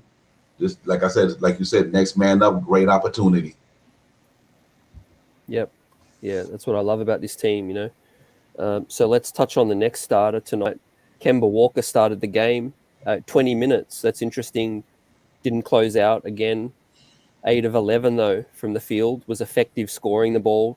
KJ helped us get off to a start. You know, he scored the first 8 points. Ended up with 16, but a minus 15. That seems to be the trend with Kemba Walker right now. Whatever points he's putting up, he's giving up the other end as well. And I guess it's not all on Kemba Walker, because the other starters, Mitch, Fournier, were minuses as well. But Kemba Walker, you know, he's limited defensively. We all know that now. One, I want to hear your grades, and I want to hear what your thoughts are on Kemba for the future. And when I say that, I mean, you know, are we going to see more nights like tonight, where he's just starting and then he goes to the bench like Elfrid Payton role? Yes. So let me tell you, Kemba scored 8 points in the first quarter. We won the game by 8 points. To me, Kemba gets an A, and here's why. Kemba Walker for the past 2 games has been starting off quick. We're seeing a fast Kemba start, and if he could play early like that in the beginning, and that's all we could use him for, that'd be great, because now we have the personnel in D Rose and Quickly and Burks and the others that could bring that ball up. And you could also use Kemba in the second half to bring him in. If he's going to provide that service for us, that's great production from the point guard position. Now, although we're giving up something on defense, but if our defense can clean some things up in the future after 14 games only, I think we're fine with Kemba Walker. And he's only, with the more rest this guy gets, he's only going to get more healthier and better. But we've seen that Kemba can go erupt for points like that in a heartbeat. And that's what we need in that offense in the beginning. And if it wasn't for his 8 points, we might not have won that game tonight. Yeah, that's a great point, because you're absolutely right about that, because nobody else was clicking. We could have been in a bigger hole. So I definitely agree with that standpoint. If he didn't score 8 points in that rhythm, you don't know what the score could have been coming out the first quarter. So, you know, but I give him a B. You know what I mean? I'm going to give him a B just due to the fact he came in there. He been, like Katie said, been playing good the last 2 games. Came in there. He shot efficient, 8 for 11. I mean, that's efficient. You know what I mean? You know, and you can't ask for more than that for him, because that's what we need for him. We know we're not going to get a lot on the defense, and we already know and understand that, unless he's taking a charge and getting a steal. You know, but you know he kind of played with a little bit of effort in the first quarter and all that, and when he came out in the third quarter, knocked down a couple of shots. But you know, it's a great problem to have when you got somebody who could score like that, but also won't feel some type of way if you don't play in the fourth quarter because of defense. You know, maybe the man is accepting his role, and he was happy for Quickly when he went to the bid. I seen him and Quickly, giving him his flowers. You know what I mean? And and that's enough for me. You know what I mean? Derrick Rose, not Derrick Rose, Kemba Walker will have to get it when he can get it, and then when he don't have it, we can't worry about it so much because we got the man on the humble, $9 million. You know what I mean? And he gonna give you way more than $9 million worth of work. I know that much. You know what I mean? But for me, it to be just due to the fact the defense liability. But I'm also happy to see that he's getting in a shooting rhythm. That Charlotte game, we was there live and direct. He was knocking them down in that first quarter. He did it tonight. So you got a spark plug. Let's say he's a spark plug right now. He's like he's playing like a spark plug. And once our team do finally start clicking, once Julius get right, and RJ and Fournier get right, it's not going to be a lot of pressure on Kemba to have to do that too much. You know what I mean? Because now we got the other guys popping off. So I think I'll definitely give him a B. And as far as down the line, I don't have a problem with whatever Tibbs do. I think he, whatever Kemba Walker. I think Kemba Walker understand that. You know what I mean? I'm quite sure they had that chat already about when they signed him. What are we going to expect from you? Or are we going to play you back to back? Or are you going to have a complex for some reason that we got to take you out of a game because we need somebody to play defense? I hope they have them conversations every day and they don't become no ego thing. I think he's a savvy enough, respectful veteran to accept his role on this team. I think he'd be fine. Yeah. I can't disagree at all. Anything you just said. For me, the 20 minutes is perfect. Like, that's going to be the role I'm comfortable with. Kemba opening the show and D Rose closing the show. Is like KJ said too. Kemba can help us get off to a great starts. He can stretch the floor. He can still hit the three. He's just not a 25, 30-minute player no more, I don't think. And it benefits because D Rose isn't a 30-minute player anymore either. So similar to last year's model, Kemba can open out and Rose can close it out. And maybe some nights Rose is nicked up or Rose can't go, then Kemba, you're up. What I want to see is when he is out there, just have more cohesion with Julius. Play the two-man game, play high pick and roll. Play to Kemba's strengths. Right? It's all good to criticize a player and that, but you got to play to their strengths first. Mm-hmm. And I think, give Kemba Walker the ball. He's had the ball in his hands his whole life. So when he is on the floor, give him the ball. And for the 28 minutes he's not on the court, then it's Julius's turn or whoever. Because otherwise you're rendering him ineffective, right? If he's on the court but he doesn't have the ball in his hands, I just think, defensively too, they've got to find better ways to hide him. He didn't get a steal tonight. I would have liked to see him get a steal or two because that shows when he's more effective. He's taking charges as well. But the plus and the minus, it just seems to even out if he's not scoring well. So I got to give Kemba Walker a B tonight as well, just because he helped us get out of the gate and score the ball. So a salute to the chat, salute everybody. Uncle Folio, appreciate you. Do you still think that there needs to be a lineup change? Good question. I'm gonna hit KJ and Divine with that question. KJ. I think in the beginning, yes, in the lineup, I would take out Fournier and bring in Alex Burke to start. Let Fournier come off the bench, just because Alex Burke is showing that he got a lot more scoring power when he comes in. Just to switch it up, if you want to switch that up, I would do that right now. The Swiss Army knife. Yeah. That makes sense. Hey, I was my take was always I thought that we got enough offense there, and that might be the problem because we got 4 guys who need to score the ball, and sometimes you just need that guy who don't rely on having to score the ball with it in his hand all the time, and that's why I always said put Obi at the 3 because he's not going to demand, he's not going to take shots from nobody. The type of basketball that he plays, hustle plays, get the rebound, run the floor. So then you can let Kemba Walker, RJ, and Randall be the main 3 not feeling that maybe Fournier not going to get his shots. Like I said, that's hard when you got four guys who want to get buckets. Like RJ won his points, Fournier won his points, Randall won his points. You know what I mean? Kemba need his points. And so I think when you got them many guys in the lineup who could do that, somebody gonna get phased out unless the whole team is on. Unless you just like everybody clicking. Because if let's say hypothetically, if Randall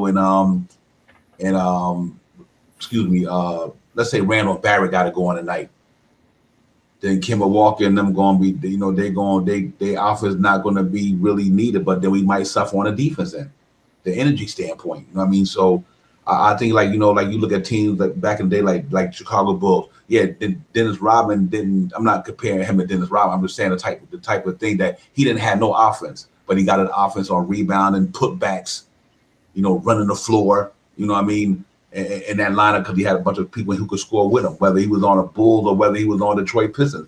He had scores around him. So I would say Obi Toppin just for the fact that the offense is not the problem to me. It's the energy and it's the athleticism and it's the height. We're a small team down there, man. Like I said, Julius Randle's 6'9", probably. RJ 6. All these guys are small. So I just say maybe Obi you might get what you always want to see out of Obi without the pressure, because he got all them guys around him who he know ain't gonna be no pressure on me to score the ball. I got these cats around me and they can do all that. I just need to get out there and do what I do. And that's why I like it. I like the size. He gives us a little bit more size on the front line. He could rebound better than Fournier, get up the floor faster than Fournier. And I think he might be just as equal on the defense end, but I think his athleticism gives him a more of an advantage than Fournier because his jumping ability, his athleticism. So that's something. If I had to do it with my lineup change, I would try that to see how he do at the 3 just for a minute. Yeah. Or like Elton Lee said, put him at the 4, put Randall at the 3, whatever one may be. I don't have a problem trying that. Yeah, the change I'm leaning towards is Fournier to the bench. I think Fournier can eat off the bench, and I'd insert IQ. So RJ at the 3 still. Okay. Fournier for IQ. So you got Kemba, IQ, and RJ. Yep. That's interesting. I didn't even think about that one, brother. But I like that one. Yeah. I like that one. Real talk. I really like that one. I didn't even think about that, but that could work as well. You know what I mean? And having him in the back end of the second unit with Burks, Derrick Rose, and Burks. Fournier, that's still some prolific shooting. You know what I mean? When Fournier get back to his groove. Yeah, I think Fournier is still good, but he could eat against bench players. Right. There's nights he could carry the bench, so you don't lose IQ's punch off the bench, but then you bring IQ's energy into the starting lineup, so we don't get off to those slow starts anymore. Because there's only so many players that can have the ball in their hands, and I think Evan Fournier's talent is wasted in the starting lineup because he got Kemba and Julius. But where IQ is at is dangerous, is because you got dual ball handlers now running the offense, and also when the offense is struggling, the shot clock's going down. IQ can be the one to hit that shot as well. So we could go a million different ways with this thing. So I want to hear everyone else's adjustments. Josh, Uncle Fulio, give us your answer to that. If you're still with us, let's finish grading all the players, and we'll touch on the Eastern standings right now because the New York Knicks have moved up the table. But we've graded Randall, we've graded Walker. Let's touch on RJ Barrett's performance. 30 minutes, started slow, struggled 4 of 13. But was 3 of 7 from 3. So that was nice to see him get his groove back from 3. 6 rebounds, 1 assist only, but was only a -1 with 12 points. So a really mixed game from RJ Barrett. Great from 3, but poor from 2. Could have had more impact assists and steals wise, but he got it together in the end. I got to give RJ Barrett a C+ tonight, Divine. Yeah, that's where I was going. I want to throw my mind detect mine on that one. He get a C+ tonight. I mean, I guess the only thing I can say I'm happy about really that, you know what, he still had the confidence to shoot them shots. His confidence didn't waver. You know what I mean? And I'm happy about that. You know what I mean? Though you had an off night, you keep shooting. You know what I mean? And he kept at it, and he wound up knocking down some crucial three-pointers for us. He had 6 rebounds, which was good. You know what I mean? But definitely is the last 5 games already haven't been itself. But tonight might have been a blessing for him to still continue to do what he's doing and wind up getting that shooting stroke going and wind up shooting almost close to 40-something% from 3, over 40%. So I definitely give him a C+ tonight because I think you demand more, you respect more out of RJ. But until he get it right, that's what he get from me tonight. I'm going with a B for him, just for the simple fact the way he started and the way he ended. And like we always make the point, it's not about the way you start, it's the way you end. He made timely 3-pointers when we needed it. He stepped his game up. He came back in the game. That's the key. I didn't think he was going to come back in that game, and Tips put him back in the game, and he did what he had to do. And that's what I'm talking about with Knicks basketball. He lived up to the moment. He got back on track regardless of what happened. That's what I'm going with the B for him for this. Yep. Yeah, that's fair, right? He's those 2 or 3 threes in a row towards the end of the game swung the game. Divine. It swung the momentum. And also I want to give credit to whoever found him in the corner. Was that Taj or Julius? I think that was Todd. You're talking about that. I think that was Todd, the one that swung that ball back out. If I'm not mistaken, I think that was Todd Gibson swung that out. He knocked that down. Yeah, man. That to me, pressure bust pipes. You know what I mean? And the pressure ain't get to that brother. That young man. Like, see that's telling me that he's confident in himself. That's what confidence could do. If you weren't confident, you wasn't taking them shots. After you done had an abysmal start too, if you weren't confident in your game and believe in your game, you wouldn't have never took them shots. So, I got to salute RJ on that, man, for doing that, man. And then I'm glad to see that he bounced back and took care of that. I think that was nice. Yeah, facts. Shout out to Johnny Davis. RJ, getting key rebounds. Yeah, that was a key part of the game as well. What you want to see with RJ is, fellas, if his shot's not falling all the time, you just want to see him impact the game in other ways, don't you? Yep, absolutely. Yeah. So you can't ask anything more from that. Hopefully his 3-point groove is back. That's going to be critical, fellas. The fact that they're going down at the end of this game, hopefully he carries that into the next game, Right. KJ. Not just his 3-pointer, but all their 3-pointers. Fournier 3-pointers, Julius 3-pointers, and all. If they could somehow come all alive again, man, we gonna hit them threes. But to RJ, like I said, we don't realize it's only the 14th game of the season, and it feels like these guys already played half the season already, just based on all the shots they make and all the ups and downs they had in this early part of the season. So I think he'll get his groove back again, and it'll be more consistent throughout the year, just like what happened with IQ. IQ was doing the same thing, and now look at the guy going now. Something's in him. He's staying after shooting those threes, and I'm pretty sure RJ is doing the same thing. So I think he'll wind up being fine and getting it. Mm-hmm. Yeah. A lot to look forward to now. So let's grade the final player Evan Fournier. So we've got 2 more to go. Evan Fournier, 24 minutes tonight, 3 of 9 from the field, 1 of 4 from 3, 3 assists only, 2 fouls, was a -10 and 7 points for Fournier. So yeah, like I said, I think his impact is limited in that starting role because there's a lot of other guys that need the ball, and they're not running plays for Evan Fournier. With Reggie Bullock, they ran him off some screens, they got him some looks. I'm not seeing them run any play for Evan Fournier, and he's going to continue to put stationary numbers. I think either that or when he gets the ball, the shot clock's down and he has to create. He has to beat his man off the dribble. He's basically just a catch and shoot player in the starting lineup right now. So I'm not putting it all on Evan. I still think he's got talent. He can help this team. Maybe his role's better off the bench. Tonight I give Evan Fournier a C. Yeah. I'm gonna go C plus due to the fact that he missed some shots tonight, like a lot of them did. He had some opportunities because Julius Randle definitely was giving the ball in the right spots. You know what I mean? They had the 2-man game going, and they did a couple of nice plays. He had 3 assists and 3 rebounds.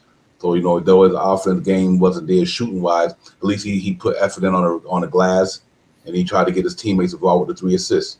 You know what I mean? So I'm happy about that. You know what I mean? But as far as it's a long season. I hope this man get it together. Because, like we didn't give him 19 million to do this. So I think he'd get together. You know what I mean? I think he'd come around. I mean, he did. Just what it is. He's getting acclimated to a new arena, a new place, trying to to finally get the basketball courts, the MSG mastered. I mean, all that stuff, man. Like I said, sometimes it all depends where you at. The ball, you see the rim different. Not making no excuses for him, but I just want to give him some time to get acclimated to. This is his first 14 home games. I mean, his first time playing these many games in Madison Square Garden in his career. Come there once or twice a year, he goes the other way, and maybe he got to get adapted to the atmosphere in that garden, and because we got the raucous crowd there, we got a high energy building. Orlando is not high energy like New York. I can tell you that right now. The Amway Arena, Amway Center, whatever it is not Madison Square Garden. So I'm gonna give him a pad for a little bit more. But after 3 games, if Evan Fournier don't get it popping, then we might have to do something. But I'm just gonna give him that seat tonight.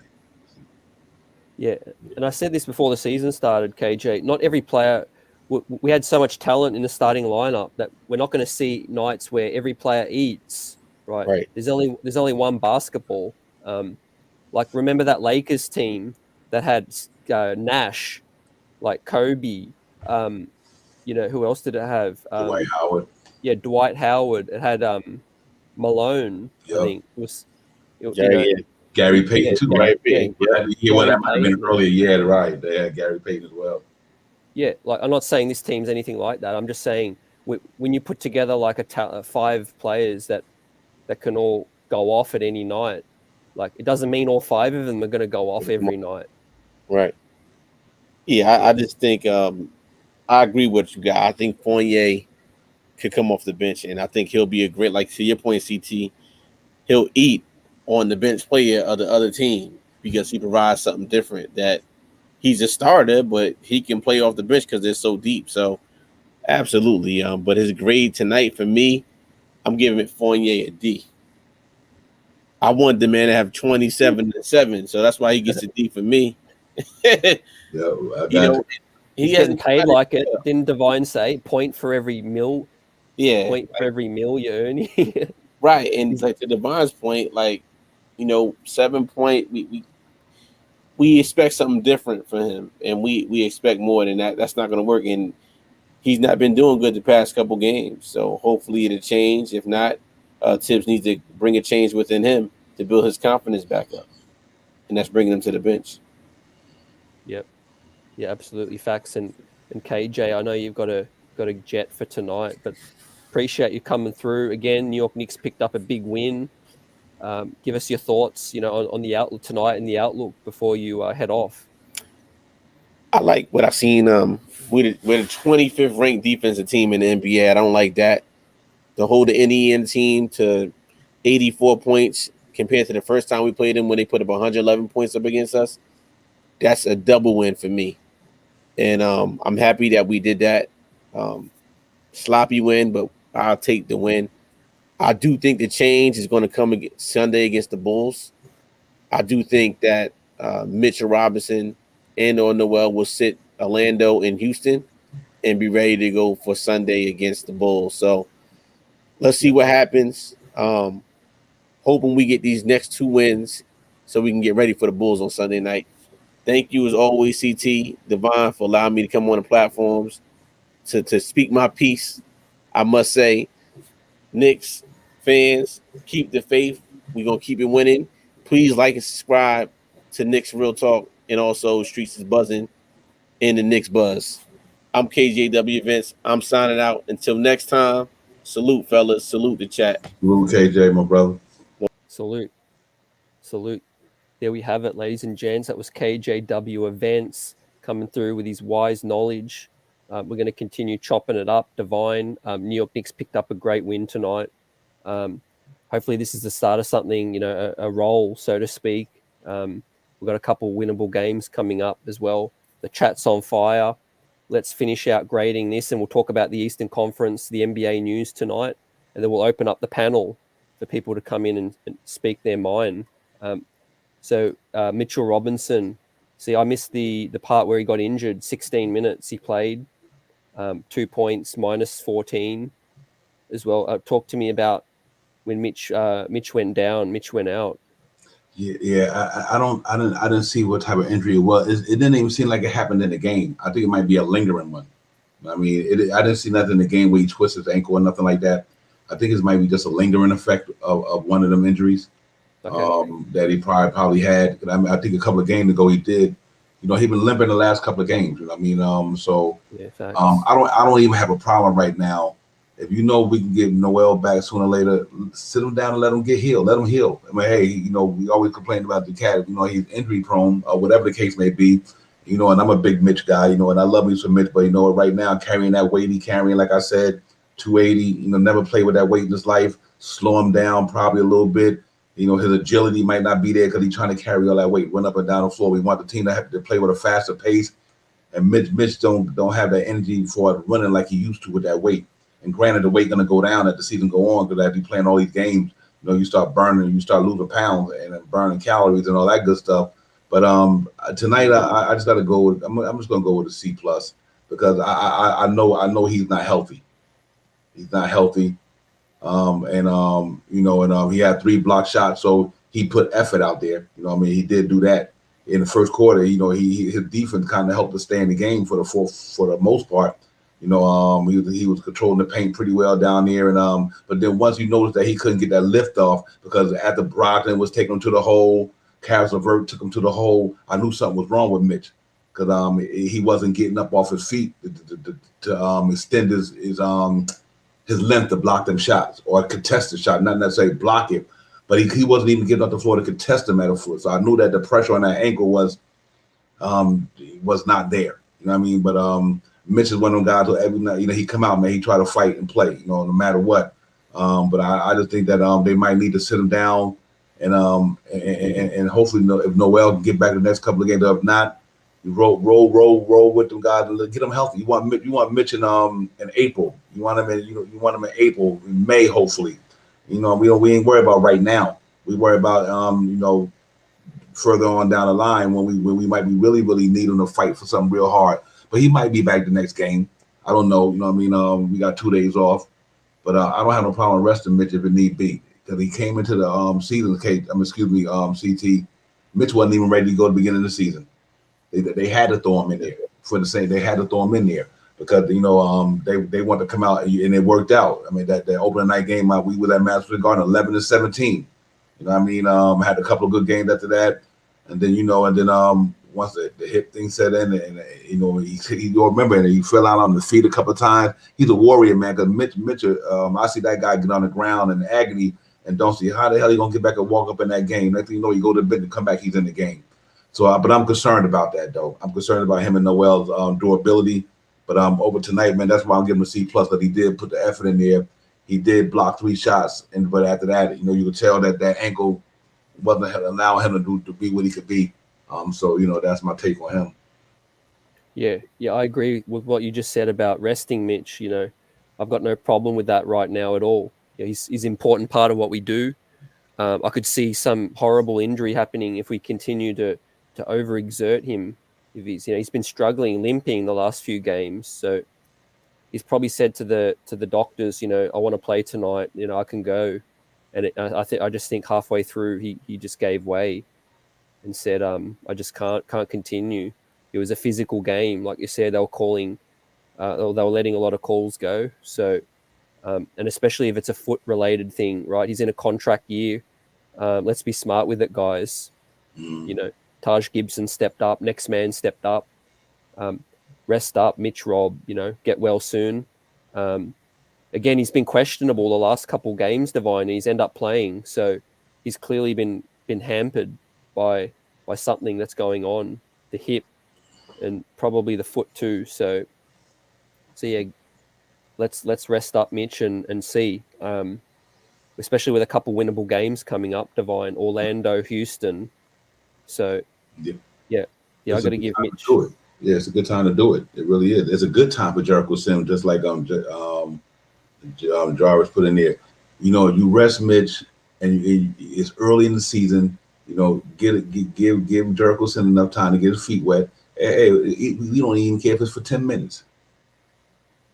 Whatever. You know what I mean? You know, you can use Obi they can do the Obi Randall thing, Todd and Sims, Obi Randall when they need a mismatch, depending on what the game situation is, whether it's offense or defense. So you know, I think we'd be good there, and I do think even if Mitch go down, I think we capable of winning games. You know what I mean? I do believe that. You know what I mean? You know, you just gotta have the next man up mentality. But I definitely would. The reason why I would sit him also, let's just for hypothetically say, you know, you want his value to stay regardless of whom or what. You don't want to go into the trading deadline and Mitch is all banged up. And let's say if the Knicks wanted to move him, and I'm hoping they don't. But let's say if they did want to move him, you want him to be at least healthy. You know what I mean? And that way, when you get to a certain point, you know what, he's healthy enough. His contract is only at $1.8 million. His value, blah blah blah. But you know, there's a lot of reasons why you want your players healthy. You know what I mean? And you don't know what's going to be the outcome of Mitch next year. Are they going to keep him? Are they going to trade him? You know what I mean? Just like, not saying they won't, because they didn't sign DeAndre Ayton. That don't mean they ain't going to sign him neither. You know what I mean? But you know, you just want to make sure that he's well enough to contribute to the team, whether it's on the court or from a business standpoint or just a basketball standpoint. You want all your players to be in tip-top shape. So we got to hope this cat stay healthy. And I think the best thing to do right now is sit him down, you know, maybe 4 or 5 games, whatever, and let him heal properly. And like I said, he didn't have an opportunity to do that coming there in the season because he came right out the gate because Noel was down. I don't think Mitch was nowhere near ready to come back. So. Yeah, you're right. He sacrificed, definitely, and now's the time to get him right. So let's touch quickly on. I want to start touching on the other team stats as well, and just to see what stands out to you. Tonight we won the game defensively for once, which was great to see. So in looking at Indiana's box score, look at their bench. Every bench player was in the minus because our bench took care of business tonight. But their starters didn't go off too much, Divine, which was great to see. Facts. You know, Karis LeVert, 31 minutes, 17 points, and for once, no career high from no one. You know, at least from what I'm seeing. So what stands out to you, real quick, about Indiana's box score? The job that Mitch and Todd Gibson did on Turner. Yeah, that's why I gave Mitch a C+ tonight. Look at Turner numbers.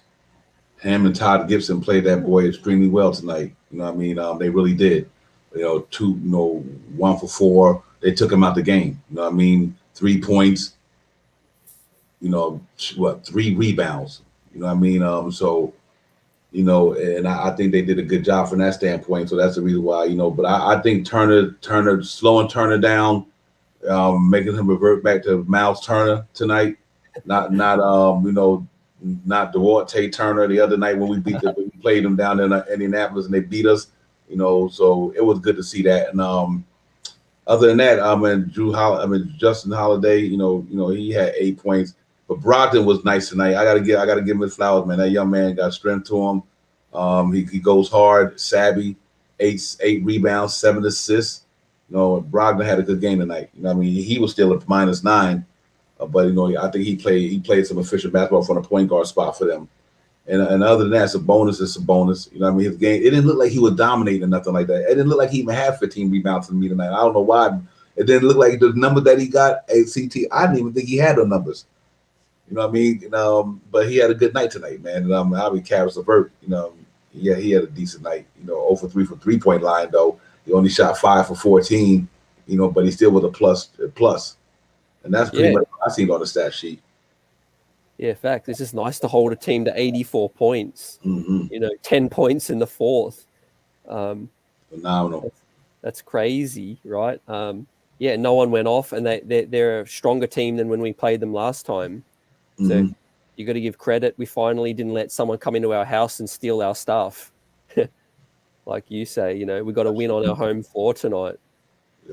Absolutely. Yeah, that worked out well. They only had 13 points off the bench tonight.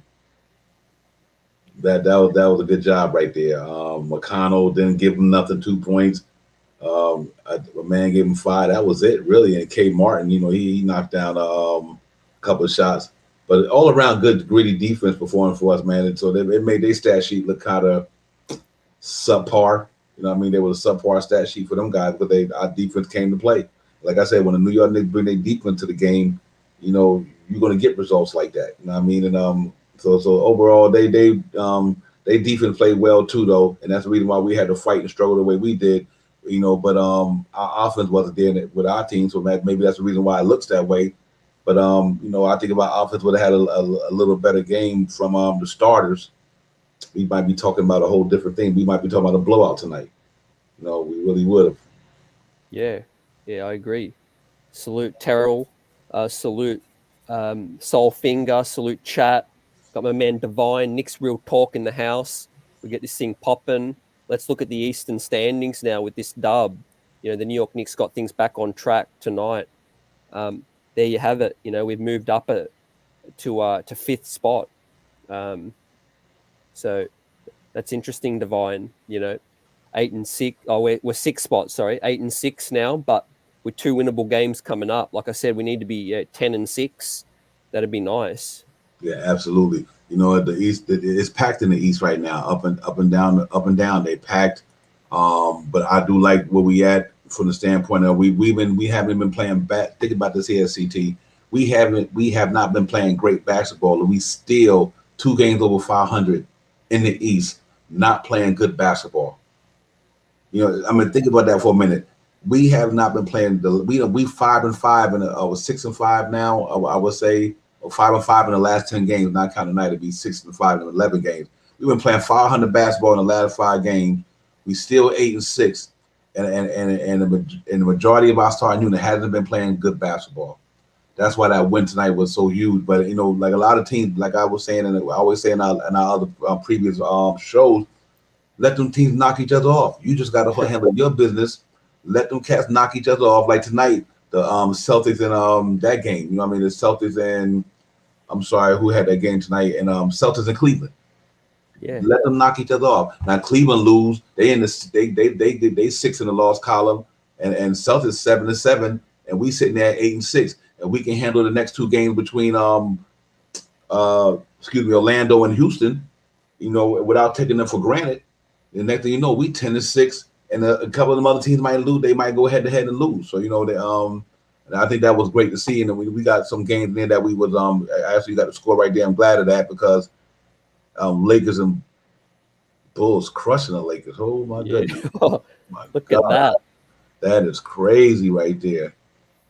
Yeah, they beating the crap out the Lakers. Lakers are in trouble, Divine. LeBron ain't on. I'll tell you that much. Yeah, to be down, man, 66-90 on their home floor. That's crazy right there.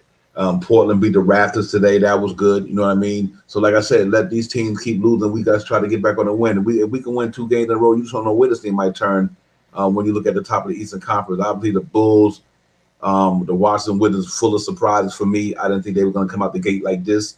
So you got them, Brooklyn, and the Bulls, and they the ones pretty much separating themselves from the 1, 2, and 3 right now. Anyway, so we just got to hopefully we can keep winning these games and get up there. Yeah, see, the Cavs getting that L today means if we win the next one, we tie the Cavs. Now think about that. I mean, Cavs were hailed as like, oh, they're up there. They were 4th yesterday. Now we're 1 win away from matching them. Absolutely. And CT, to my point, here go let's go over the schedule for tomorrow's games at the association. Pistons got the Pistons. Pistons been playing some good ball. Pistons been playing some pretty good ball lately. You got the Celtics and the Hawks. You know what I mean? That's another pivotal game right there. The Celtics and the Hawks. But that's Wednesday. I'm sorry, it was Wednesday's game. I apologize for that. I meant to say Tuesday. But let's just move. Well, the Sixers got the Jazz tomorrow. Warriors got the Nets. So, the Sixers could take an L. You know what I mean? They could take an L against the Jazz in Utah. And then we go to the night that we play. Look at the game that's going on in the association that we could benefit from if we win. Celtics and Hawks, Pistons and the Pistons. I think the Pistons is playing real good. Them young boys that playing good ball down there since Cade Cunningham got in the fold. They won a nice game the other night. So I think Dwayne Casey got them playing hard defense down there in Detroit. And I think the Bulls go out to play the Blazers with Damian Lillard and them. You know what I mean? That day Bucks got the Lakers in Milwaukee. Wizards and Hornets. See these cats, the Nets and the Cleveland Cavaliers. You know what I mean? These cats could beat each other up, and all we got to do is win games. You know what I mean? And I think that's what I'm hoping to banking on in this homestand. Like, just win these 2 games, man, and you be probably where we be at. Yeah, real talk. We just got to win these 2 games. Take care of business, Divine, like you said. I love the way you broke that down about those critical games on Wednesday, right? Those teams beating each other up. I'm fine with that. Like I said, look how now that we beat Indiana too, we're games ahead of Indiana. We're games ahead of Boston, right? So yeah, this whole thing's getting interesting, And with that said, I'm going to open up the panel. We chopped up tonight's win. We'll let some panelists rock for a minute. Salute chat. Chat's on fire. Divine, Knicks Real Talk in the house. Salute. Yeah, we're talking about what's to come. Let me welcome in my man Soulfinger. Salute. Salute, brother. Salute, my brother. What's good? Oh man, salute, fellas. Salute to the chat. Salute Knicks Nation. Salute for that much needed win, man. As Ice Cube said, today was a good day. Yes, sir. Real talk. Yes, sir. Soulfinger, we needed that one, brother. Oh man, we did. We needed that one bad, man. I mean, you saw, I'm gonna tell you, even looking at the game, watching it, because I got back. I just finished watching. I had to record it because my daughter had practice, so I'm watching it, and just to see how RJ was looking, you saw the energy. You saw him; he was holding his head down because his shot wasn't falling right. But the minute he hit that shot, you could see him looking alive. And as the game kept going and his shot started falling, you saw it. That gorilla fell off. It wasn't a monkey; it was a doggone gorilla on his back. For real. And the thing is, IQ, man. Look, IQ did it, man. I mean, that's I'm not saying he scores like who I'm about to compare him to, but the energy he brings is like Benny Microwave. It's that energy. IQ is our microwave, man. Yeah, he is. Yes, indeed. Yeah, he played. Did you say Vinny Microwave? Yeah, Vinny Johnson. Yeah. Vinny Johnson. I love it. Yes, sir. Yeah. IQ playing good basketball, CT and Soulfinger. He settled in. You know what I mean? And he I just love his energy, bro. He got that energy and he got that it factor. He ain't scared. He ain't never scared. You know what I mean? I love that about him. Yeah, he's highly confident. And the other thing about it too, fellas, is the fact that when he got drafted, everybody was like, who? and now we everybody knows who IQ is. And like I said, the only good thing about COVID was the fact that we were able to get IQ, because if they would have played the tournament, we wouldn't have gotten IQ. Not like that. Yeah, absolutely. Exactly. It's amazing how things turn out. Like Divine, IQ can take this team to the next level. It's interesting to see how much we were struggling, but the moment IQ starts clicking, we become a whole lot harder to beat. Mm-hmm. Yep, he's an important part to this, man. Like I said, coming off of last year, averaging 11 a game, had some good game for us last year. And even when he came in last year, I think after 3 games against Indiana, Miles Turner put him out of commission for a minute with a hip problem, or when they bumped the hips, whatever the case may be. And he had to sit out. He was lighted up in MSG a couple times last year, man. But I like his maturation. I think he worked on his game all season long. Like I always tell people, you got to go play with the select team, which is him and Obi Toppin. They have summer league. They had the gym open all year, summer. So like I said, the proof is in the work. And I just think that when you get to put the work in, if you're a determined player like Quickly is, and Obi and all these guys, you want to get better. then I just knew it was a matter of time before he started popping. I wasn't concerned whatsoever. I was like, man, I seen this man do it last year. You don't lose that in a year. I mean, you could not ride a bike for 10 years. I think you still could ride a bike. You know what I mean? You just got to get up on it and get your balance right. But I don't think quickly goes from last year to this year was going to fall off. I just think that he came out the gate slow, and thank God it was at the beginning of the season, not at the end of the season. And let's hope he could keep it consistent. I hope we can see this go through the rest of the season. We want to see if it's just not a glitch in the matrix right now. But if he continue doing this, I think we got a good problem on our hands. Look, if he continues doing this, it's going to be a problem because and the other thing is, it's beautiful because IQ took a lot of stress and pressure off of D Rose. That D Rose had a chance to get down. You know, that was big, his presence. And, you know, he, like I said, he hit that rookie wall, I think, early on, and that he's look like he's coming out of it, man. The one thing IQ's never been, he's never been low on confidence. And tonight, with these last few games, he's been showing us that, man. It's just been a beautiful thing to watch.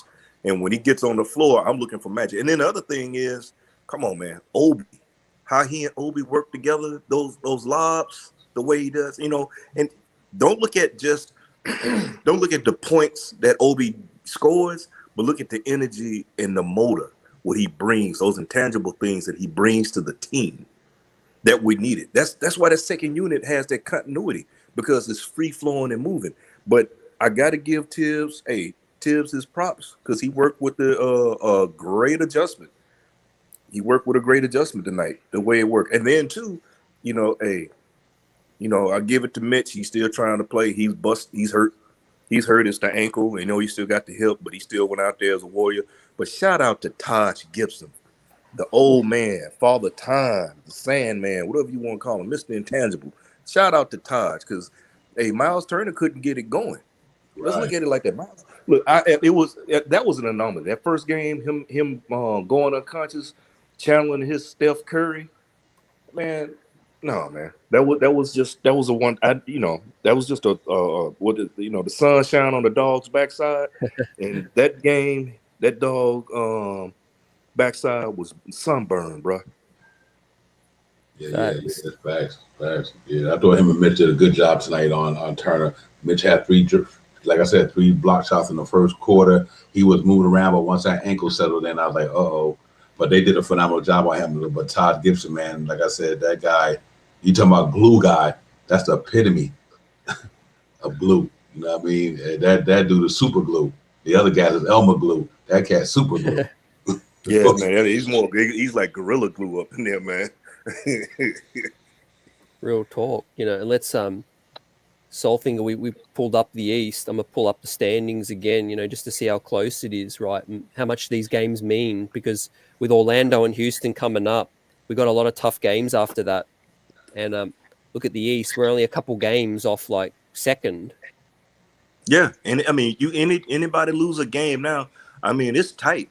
I mean, it's super tight up in here in the East. And again, when was the last time we talked about the East better than the West? Competition wise. Since Jesus was a baby. Yes, sir. And I'm gonna tell you like this here, man. Granted, we're in the 6th seed. Look at the West. Think about if we were in the West, where we would be. Ooh. Let me pull that up. Yeah, we'd be better, I think. Yeah. So yeah. I mean, those are things to look at. Like I said, I wasn't ready to jump, push the panic button or anything, because I said I'm sticking to what I said. I'm going with the 8th. I mean, look at this, man. Look at this. We'd be tied at the 5th. Right. There's been years where 500 gets you in like 4th spot, Divine, when you're 500 in the East sometime. So I remember those teams making playoffs when they were 5 games under 500. Yeah. I mean, right now, Washington is a surprise right now. They coming out hot. Yeah. They coming out hot. And then, Chicago made their run, but,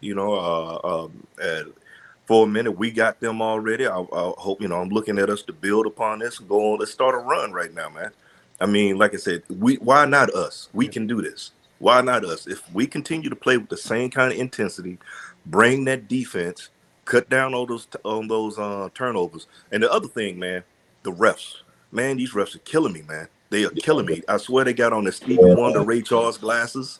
Because first of all, we know Kimba's an easygoing kind of cat. For him to be to lose it like that, that's telling you, man, there's bad officiating going on out there, man. And you saw him get that whack across the forehead, man. I thought his arm came across like the flying guillotine or something. Yeah, that was a hard foul, Divine. Yeah. It was, man. And the rest, it was kind of lopsided today. I'm happy that the ref let them play basketball like that. But like I said earlier, just make sure everything is even kill. If you're gonna call these same fouls on one end, call them on the other end. I ain't got no problem with it. I like the grittiness and all that, but at the same time, y'all refs got to be fair. You know what I mean? Exactly. Just be fair with it. You know what I mean? And then if it's one night that the Knicks has got 30 fouls and the other team only got 12, unless the team is truly really fouling. You know what I mean? Like they are really literally just not playing defense with their feet, they're playing with their hands, and they are really truly committing dumb fouls. But tonight, I just see that. I just think the ref didn't get some of the calls that the Knicks should have got. They didn't get them tonight. So, you know, and I think Soul Finger's 100% on that about the ref tonight. And you know about that, and then the fact that that I'm gonna tell you now, that tech that Kimba got, that gave the team extra juice. That gave them extra push. Because you think about it, as easy going as he is, for him to be fired up like that off these calls, you know that affected the rest of the team. Maybe, you know, we'll see how it goes, but I'm not gonna lie, I love that combination of Obi and Randall on the court, our small ball, because the ball was still moving. It was still moving. And you got to keep up with Obi. You can't. Miles Turner didn't really know because he's got to run around. If he's on Obi, he got to run around with Obi. He don't want to run around with Obi. Yep. That's what you don't want. Facts, absolutely. You know what I like tonight? Soul Finger and the CT. Kim Walker showed me this here, and I always say it's not the size of the dog; it's the fight in the dog. Yes, sir. Yes, sir. That when he got that tech, he let his teammates know, listen, man, we got to go hard. He got that tech because he's a feisty. I'm not even the smallest cat on his court, but I got heart though. You know what I mean? So I'm salute Kim Walker for that tonight, man. Because he definitely had a little heart. And the reason why I say that, not comparing, I remember one day back in the days I was Soul Finger at CT, I had a little chihuahua, not a chihuahua, it was a cocker spaniel. This little joint will go after any dog on a block. I don't care what dog walked up and down the street. That little dog will bite anybody, fight any dog. And that's what made me think that I bring that up to Kim Walker. It's not the size of the dog, it's the fight in him, man. And that brother has some fight. He has some fight in him, man. I like that, man. D Rose got so much fight, you know. Yep. I mean, that was good. It was good. And I'm gonna tell you now, if you don't, for those that don't remember them back in the days, games between the Knicks and the Pacers, looking at that score and that physicality and stuff, man, that felt good. That took me back to those battles, man. To our 94 squad when we had Oak and Mace dealing with the Davis boys.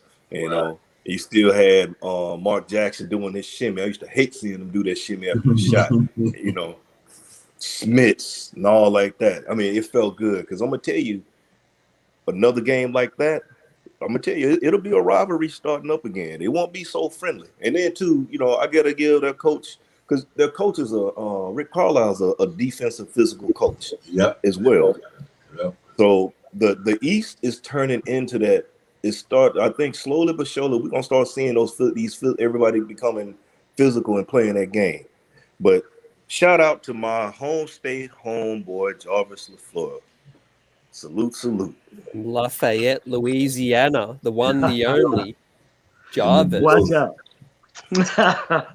What's up, fellas? Salute, man. Jarvis, feeling good. I'm gonna tell you this next time I come home, Jarvis, and we come down there. I'm gonna try to make my way down there, make that drive from Port City down your way. I got you, man. Come on. Hey, you two be up all night cats, because you're, what is it, 9:30 where you're at? Well, yeah, 9:30 for me out here in Dago is 11:30 back his way. Where I'm at. It's 2 hours. Yeah. Really? 2 hour difference. Okay. 2 hour difference. Okay.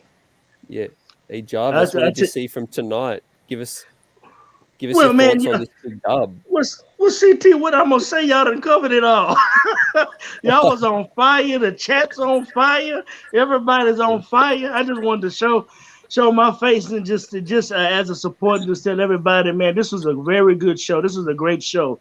Y'all did y'all thing on this. I ain't really didn't need to say much. Man, them guys in the chat was breaking it down, and I was like, all I could do was, I agree, fam. I see it, fam. You're right.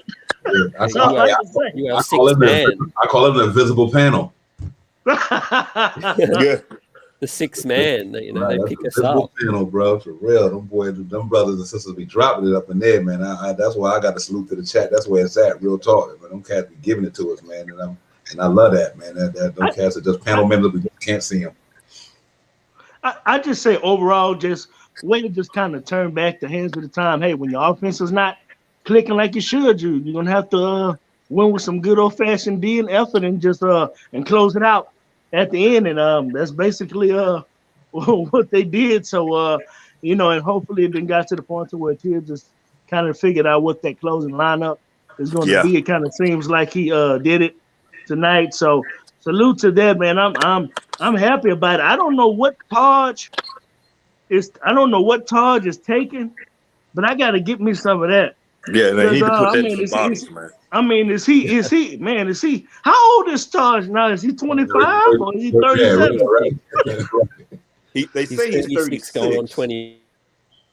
They say he's 36. 36, but he's running around like he's 24. Well, hey, I tell you what, whatever he doing, keep on doing. As you can see right now, I got me a little GT's kombucha, the watermelon wonder that I'm drinking for them probiotics. There you go, my brother.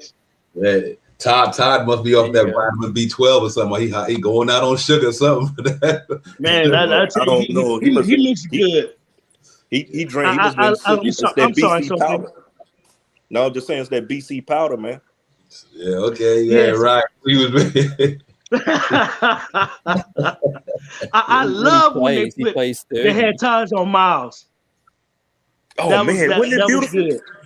That was beautiful. It was a it. beautiful thing. And you can see it in his. You can see he was frustrated because, like I said, the sun shines on the dog's backside. I ain't gonna say the word. Put my brain mouth filter on, but that dog's backside was sunburned that game. That was, I guarantee, when we see Ricky Rubio again, he won't be going unconscious like that again. Look, it's also a pride thing. We've been losing games at home, and that it's not only the win wasn't the fact that the win was a needed win for everything to get us going. It was the fact that we defended home. That right there, we defended home. Majority of our losses have been from home, and that's like mind-boggling. And we played defense. We played defense. Those turnovers. Look, Alex Burks got up in there when he had Karis LeVert looked like he was slipping and sliding on ice, trying to hold on to that ball and didn't know which way to go with it. And then he threw the ball out of bounds trying to get it to Sabonis. Hey, what they say, pressure bust pipes or pressure make a diamond. The way they played, that pressure made a diamond, man. It made a diamond. I'm not, like I said, this is just the beginning. I think Tibbs, was in that lab like a mad scientist and kind of found the beginning of something, of a formula to put together to start rolling with. Because the simple fact that Taj, the thing is, I don't want to have to come to depend on Taj all the time like that. Because granted, yeah, he's 36, and those of us, look, I wish I was 36, man. You don't hurt as much. I'm not gonna lie, your body don't make those weird noises when you get up in the morning, man. I get out of the bed and it sounds like a machine gun going off from my knees and all that other stuff. So I wish I was 36 again. But I'll say all that to this. Taj's gonna watch out because I'm gonna tell you, they're gonna start testing him. They want to know what he taking, because when you 36 and moving like you 25, I mean, come on, man, he get down the court before a lot of these young cats, and he's blocking shots. When the last time we known Taj to block shots? And he's not injury prone like these other big men are. These other big men we got picking up injuries left, right, and center. So hey, he's an important part of what we're doing, and I'm glad we have these vets, because they lay it all out there. So what I want to do is, before we get out of here tonight, Jarvis Solfinger, give us your outlook for what you think's coming up. You know, Orlando, Houston, and then we hit a wave, you know, head on. So we're 8-6 now. What are your feelings about this club moving forward? You know, have we turned the corner? I'm gonna just jump out here because I already know Jarvis is gonna clean up what I'm about to throw out here. So let me just throw it out here. Don't be too sure. You might take it off. We about to go 10-6. That's what I'm gonna say. Orlando's a payback game because we got embarrassed on our. We got embarrassed and we let them come back. And the way we beat them up, well, we stumped that mud hole on them and walked them dry. Hey, we about to. I'm not gonna say that. I had to turn on the brain mouth filter. Something else was about to come out my mouth. But we about to give them we about to give them body shots. We're gonna hit them all in the kidneys and put them boys down. That's what we about to do. Or in the mortal words of the ghetto boys, we about to make them read our Nikes. That's what we about to do. And then the next game, look, Houston, you know, I'm not overlooking none of them, but I said we're gonna win and we're gonna play some good defense, man. We're gonna play some good defense, and I'm saying we're gonna hold teams under 100, like we did with the Pacers. We're not gonna play down to that level. I refuse to believe after this game we're gonna fall off after going through the storm, you know. And the thing about it is, even is going to be the starting unit is going to get it going. I think if Kemba keeps doing what he's doing, coming out hot like that, and you rotate Rose in like you're doing, and then you use Kemba just enough in the second half like he did, and use more Burks and D Rose like you're doing, I think that's the beginning of the formula, man. And also shout out to you, Jarvis, because I'm about to throw something up your way. Is maybe now with the injuries, give Sims a little more burn just to spell some bodies. Just a little PT on that. And also, I got to shout out my man, Be Civilized.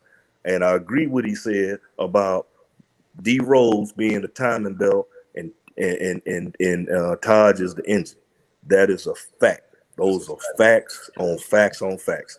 And all that I say is, I mean, I'm done. Let me get out the way. I'm gonna lob this up. Hey, I'm gonna lob this up so you can go and take it on in, and Jarvis. Well, I might not catch the alley-oop, but I might catch it, come back, and go up with just a layup. Oh, that'll work. Because for a PSA public service announcement, I have to say, Soulfinger, I approve that message. Facts. I do believe we can definitely get these next two games, and not because I don't think we're going to take these next two games for granted. Got a question, guys. Before the game against Orlando, how many days off do we have? Two. See, so now that should be a good recovery for the guys, so where they don't feel overused or overworked because of the lack of energy. You can get back and looking at what I would have those guys doing. I'm looking at the tape of the last time we played Orlando. I'm looking at that, pointing out certain things, and the key for them is going to be a good practice. They get a good practice, they can come in and just make sure that the energy and effort is there. I don't think they're going to take it for granted. So I think we're going to get that Orlando victory, and it might be a carryover with the same effort concerning defense. It doesn't mean that maybe Orlando scores maybe 98 points on 90 or 99 points or right at 100. But I do believe we can get them by double digits. Yeah, definitely. Somewhere in double digits. I believe the effort would be there. Now, the next game after that is Houston. The thing is, and then after Orlando, how many games do we have off before we play Houston? Is that a back-to-back? No, 3 games. That's important. That's why that Orlando game is so important, man. Exactly. You own it, Divine. That's it. That Orlando game is very important for us. Then we have 3 games off, so we'll get some much-needed rest. We'll see in between this stretch with these 2 games off, then playing Orlando with the next 3 games off going into Houston. We'll see if Nerlens Wells is able to kind of come back with this stretch, and maybe we can kind of implement, to my man Soulfinger's point again of what I said earlier up in the chat, of getting Jericho Sims a little more playing time. We're making sit Mitch a little bit, to allow him to recover, man. So I think Orlando. I said one game at a time. I'm gonna focus on. Let's get that win with Orlando. Let's carry over this effort from tonight into the next game. If we do that and carry over that same effort into the Houston game, then I'll believe that we've really crossed over into of the style of play that we're really going to be playing at. So other than that, I don't really have much to say, but I'm with y'all on that. 10-6. Hey, Divine, take us out for tonight. Appreciate everyone stopping through. You know what it do. 10-6 seems to be the way. Yeah, absolutely, man. Yo, salute to the whole chat. I mean, nothing but the chat. You know what I mean? But this is a big stretch for us, man, because the schedule gets brutal. It gets harder, but I do think, I think what like Soulfinger said and Jarvis said, we got back to what we do. If we bring the effort like we brought tonight, we know eventually our offense will catch up to us. It'll catch up. I mean, we 8-6 playing terrible basketball, man. I mean, that is truly amazing to me to be 8-6. Randall not popping, RJ not popping, Fournier not popping. I mean, the first unit not popping, and we still 8-6. I just think that this next game against Orlando is we go in and win that game, like Jarvis said, and great minds think alike. Because we got 3 days off to rest Mitch, so don't even play Noel and Mitch against the Magic. Let them sit. Just let them sit. And them cats will have almost like 5 days off until that game in Houston. And the reason why I think that's so important is that they get to heal themselves. Them guys that like Fournier and them get to work on their craft a little bit more. You know what I mean? In the gym, get in the gym for 3 days, and RJ can get his rhythm back. Fournier can get his rhythm back. Julius Randle can find himself with them 3 days back. Because you don't get that during the course of a season. It's like the one day, the next day off, the next game, and you never get that 3 days like that. They got to take advantage because when they come back against the Houston Rockets, that's a back-to-back. You know what I mean? They got Rockets. They go that next day. They go to Chicago on and that's a repeat revenge game for them. Huge. Yeah, so I'm hoping we win that game against the Magic. I would love for it to blow the Rockets out, blow them out, sit them guys. They got to fly on the plane the next day to Chicago. You know what I mean? So. But after that, man, it gets brutal with the Lakers, the Suns, Hawks, Nets, Bulls, Nuggets, Spurs. Pacers. I mean, it's crazy. So we got now that's the gauntlet. We gonna start. That's our first gauntlet run of the season. And the thing is, the games we lost, we really lost the teams we should have just destroyed. Right. But whatever, it's the thing is, the teams got to play up. They're gonna what's gonna happen on that gauntlet run? We're going to see basketball like we did. We're going to see them playing like we did against Boston. How we went in against Chicago first in that first half.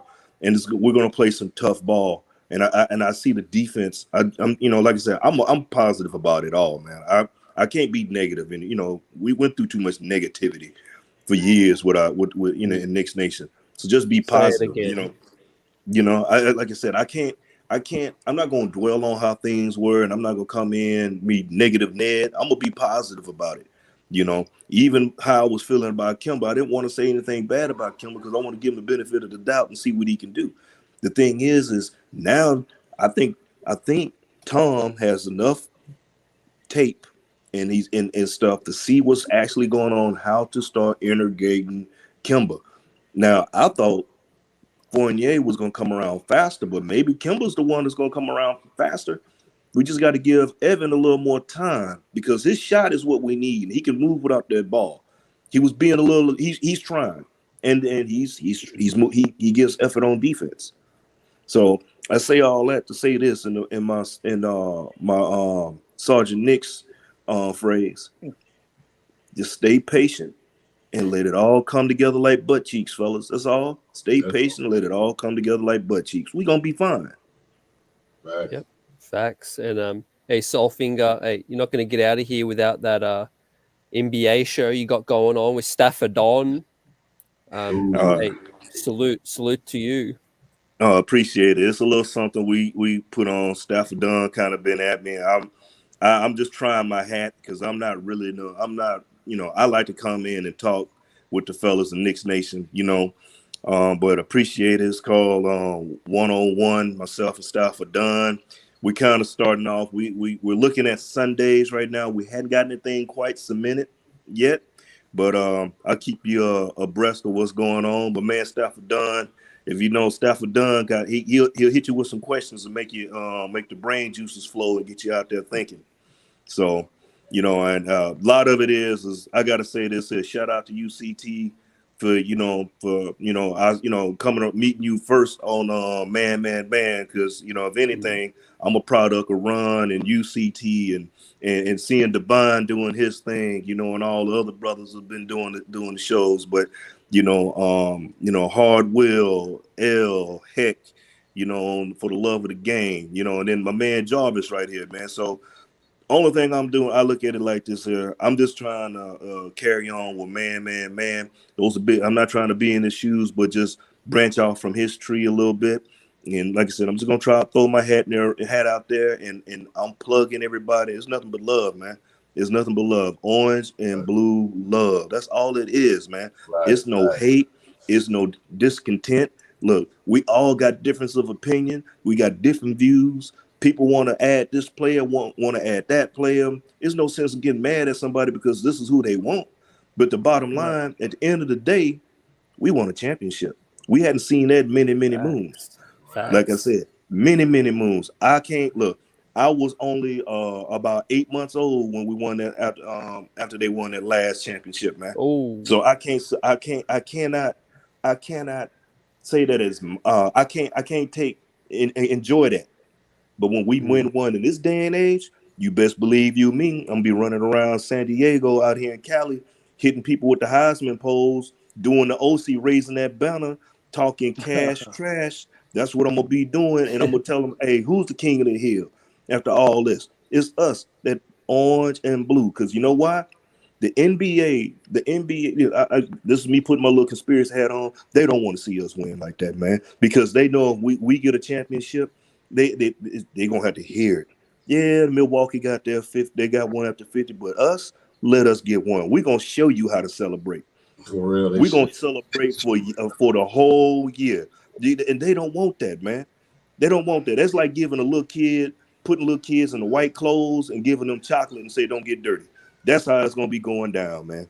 I'm gonna shut up on that. I'm just gonna say, man, when we get that championship, ooh, great day! Oh, what a day! It'll be a national holiday in New York City. Ooh, hey, with that said, we're going to close it down for tonight, but appreciate you all fine gentlemen and ladies and gents in the chat rocking with us. New York Knicks rectified this thing, got us back on track. 2 more winnable games. Let's go 10-6. You know how we do. We win it on the defensive end like we did tonight. Salute my man Jarvis. Salute, fam. You're welcome anytime. Hope you're well. Soulfinger, appreciate you coming through. You and Stafford Don. Look out for that show. Yes, sir. Doing big things. Appreciate you coming in. Divine. Appreciate the love, fellas. Hey. Yeah, I'm gonna try to go ahead. I'm gonna try to see about if I can get that up and try to see about subscribing and that and check y'all Soulfinger. Oh, appreciate it. Yeah. Make sure y'all hit him up, man. Y'all go down and check out. I met Stafford Don for the first time at the Charlotte Hornet game. Him and Uncle Freezy, me and him, Uncle Fooley, was at the Charlotte game. Congratulations, Soulfinger, man. Y'all, you know what? It's a lot of stuff. It's a lot of room for everybody out here. Everybody should be able to eat. But first and foremost, support everybody, man. I mean, this is no reason for nobody in this universe to be like, I'm hating on somebody because they start the platform. No, you go support that platform. Yes. We doing what anybody else want to do. We want to be able to bring ourselves good Knick content. And if you got a wise mind like all us guys and all the other guys out there all over, I don't care what platform you come from, just keep bringing Knick content. Just keep the facts, no hyperbole. Just keep it 100, keep it real, and have fun with it. First of all, this is get too serious over. Have fun with it, man. Because I think the beautiful thing about these streams, real quick, CT and I end it, is that we don't know each other from a can of spray paint. Mm-hmm. But we could come together because we passionate about something we like to watch and see, and that's basketball. And I advise everybody, man, just go support the creators, man, and go in and support these shows. and it's gonna come back to you. And I really believe that, man. So Soul Finger, congratulations. You and Staff and Don go get it popping because I know y'all gonna do it. Now that's self-explanatory, but I can't wait till y'all get that thing popping. Well, yeah, we're gonna have some. We got some plans and some things in mind of how we want to do it, and we'll be reaching out to some folk that we like to have come on to the show with us and go. Because just to let you know what the show is, it's a little different. We're not just talking Knicks. We're looking at the whole league, and we're looking at events within the league that could affect the team. Just like with our first show, we talked about the tampering, how that affected the Knicks. How they could have, the effects and how they could affect the Knicks. Because think about it, weren't we in the running for Lonzo, and all of a sudden that went cold, right? Yep. Something to think about. Something to think about. All right. Hey, peace to everyone in the chat tonight. Popping, the chat was popping. Peace to the panel. Let's get it. New York Knicks will be back next game. Divine Knicks Real Talk. Look out for the real buzz. Look out for the, the content we drop throughout the week. Peace to the chat. Salute. See you on the next one. Salute. Salute.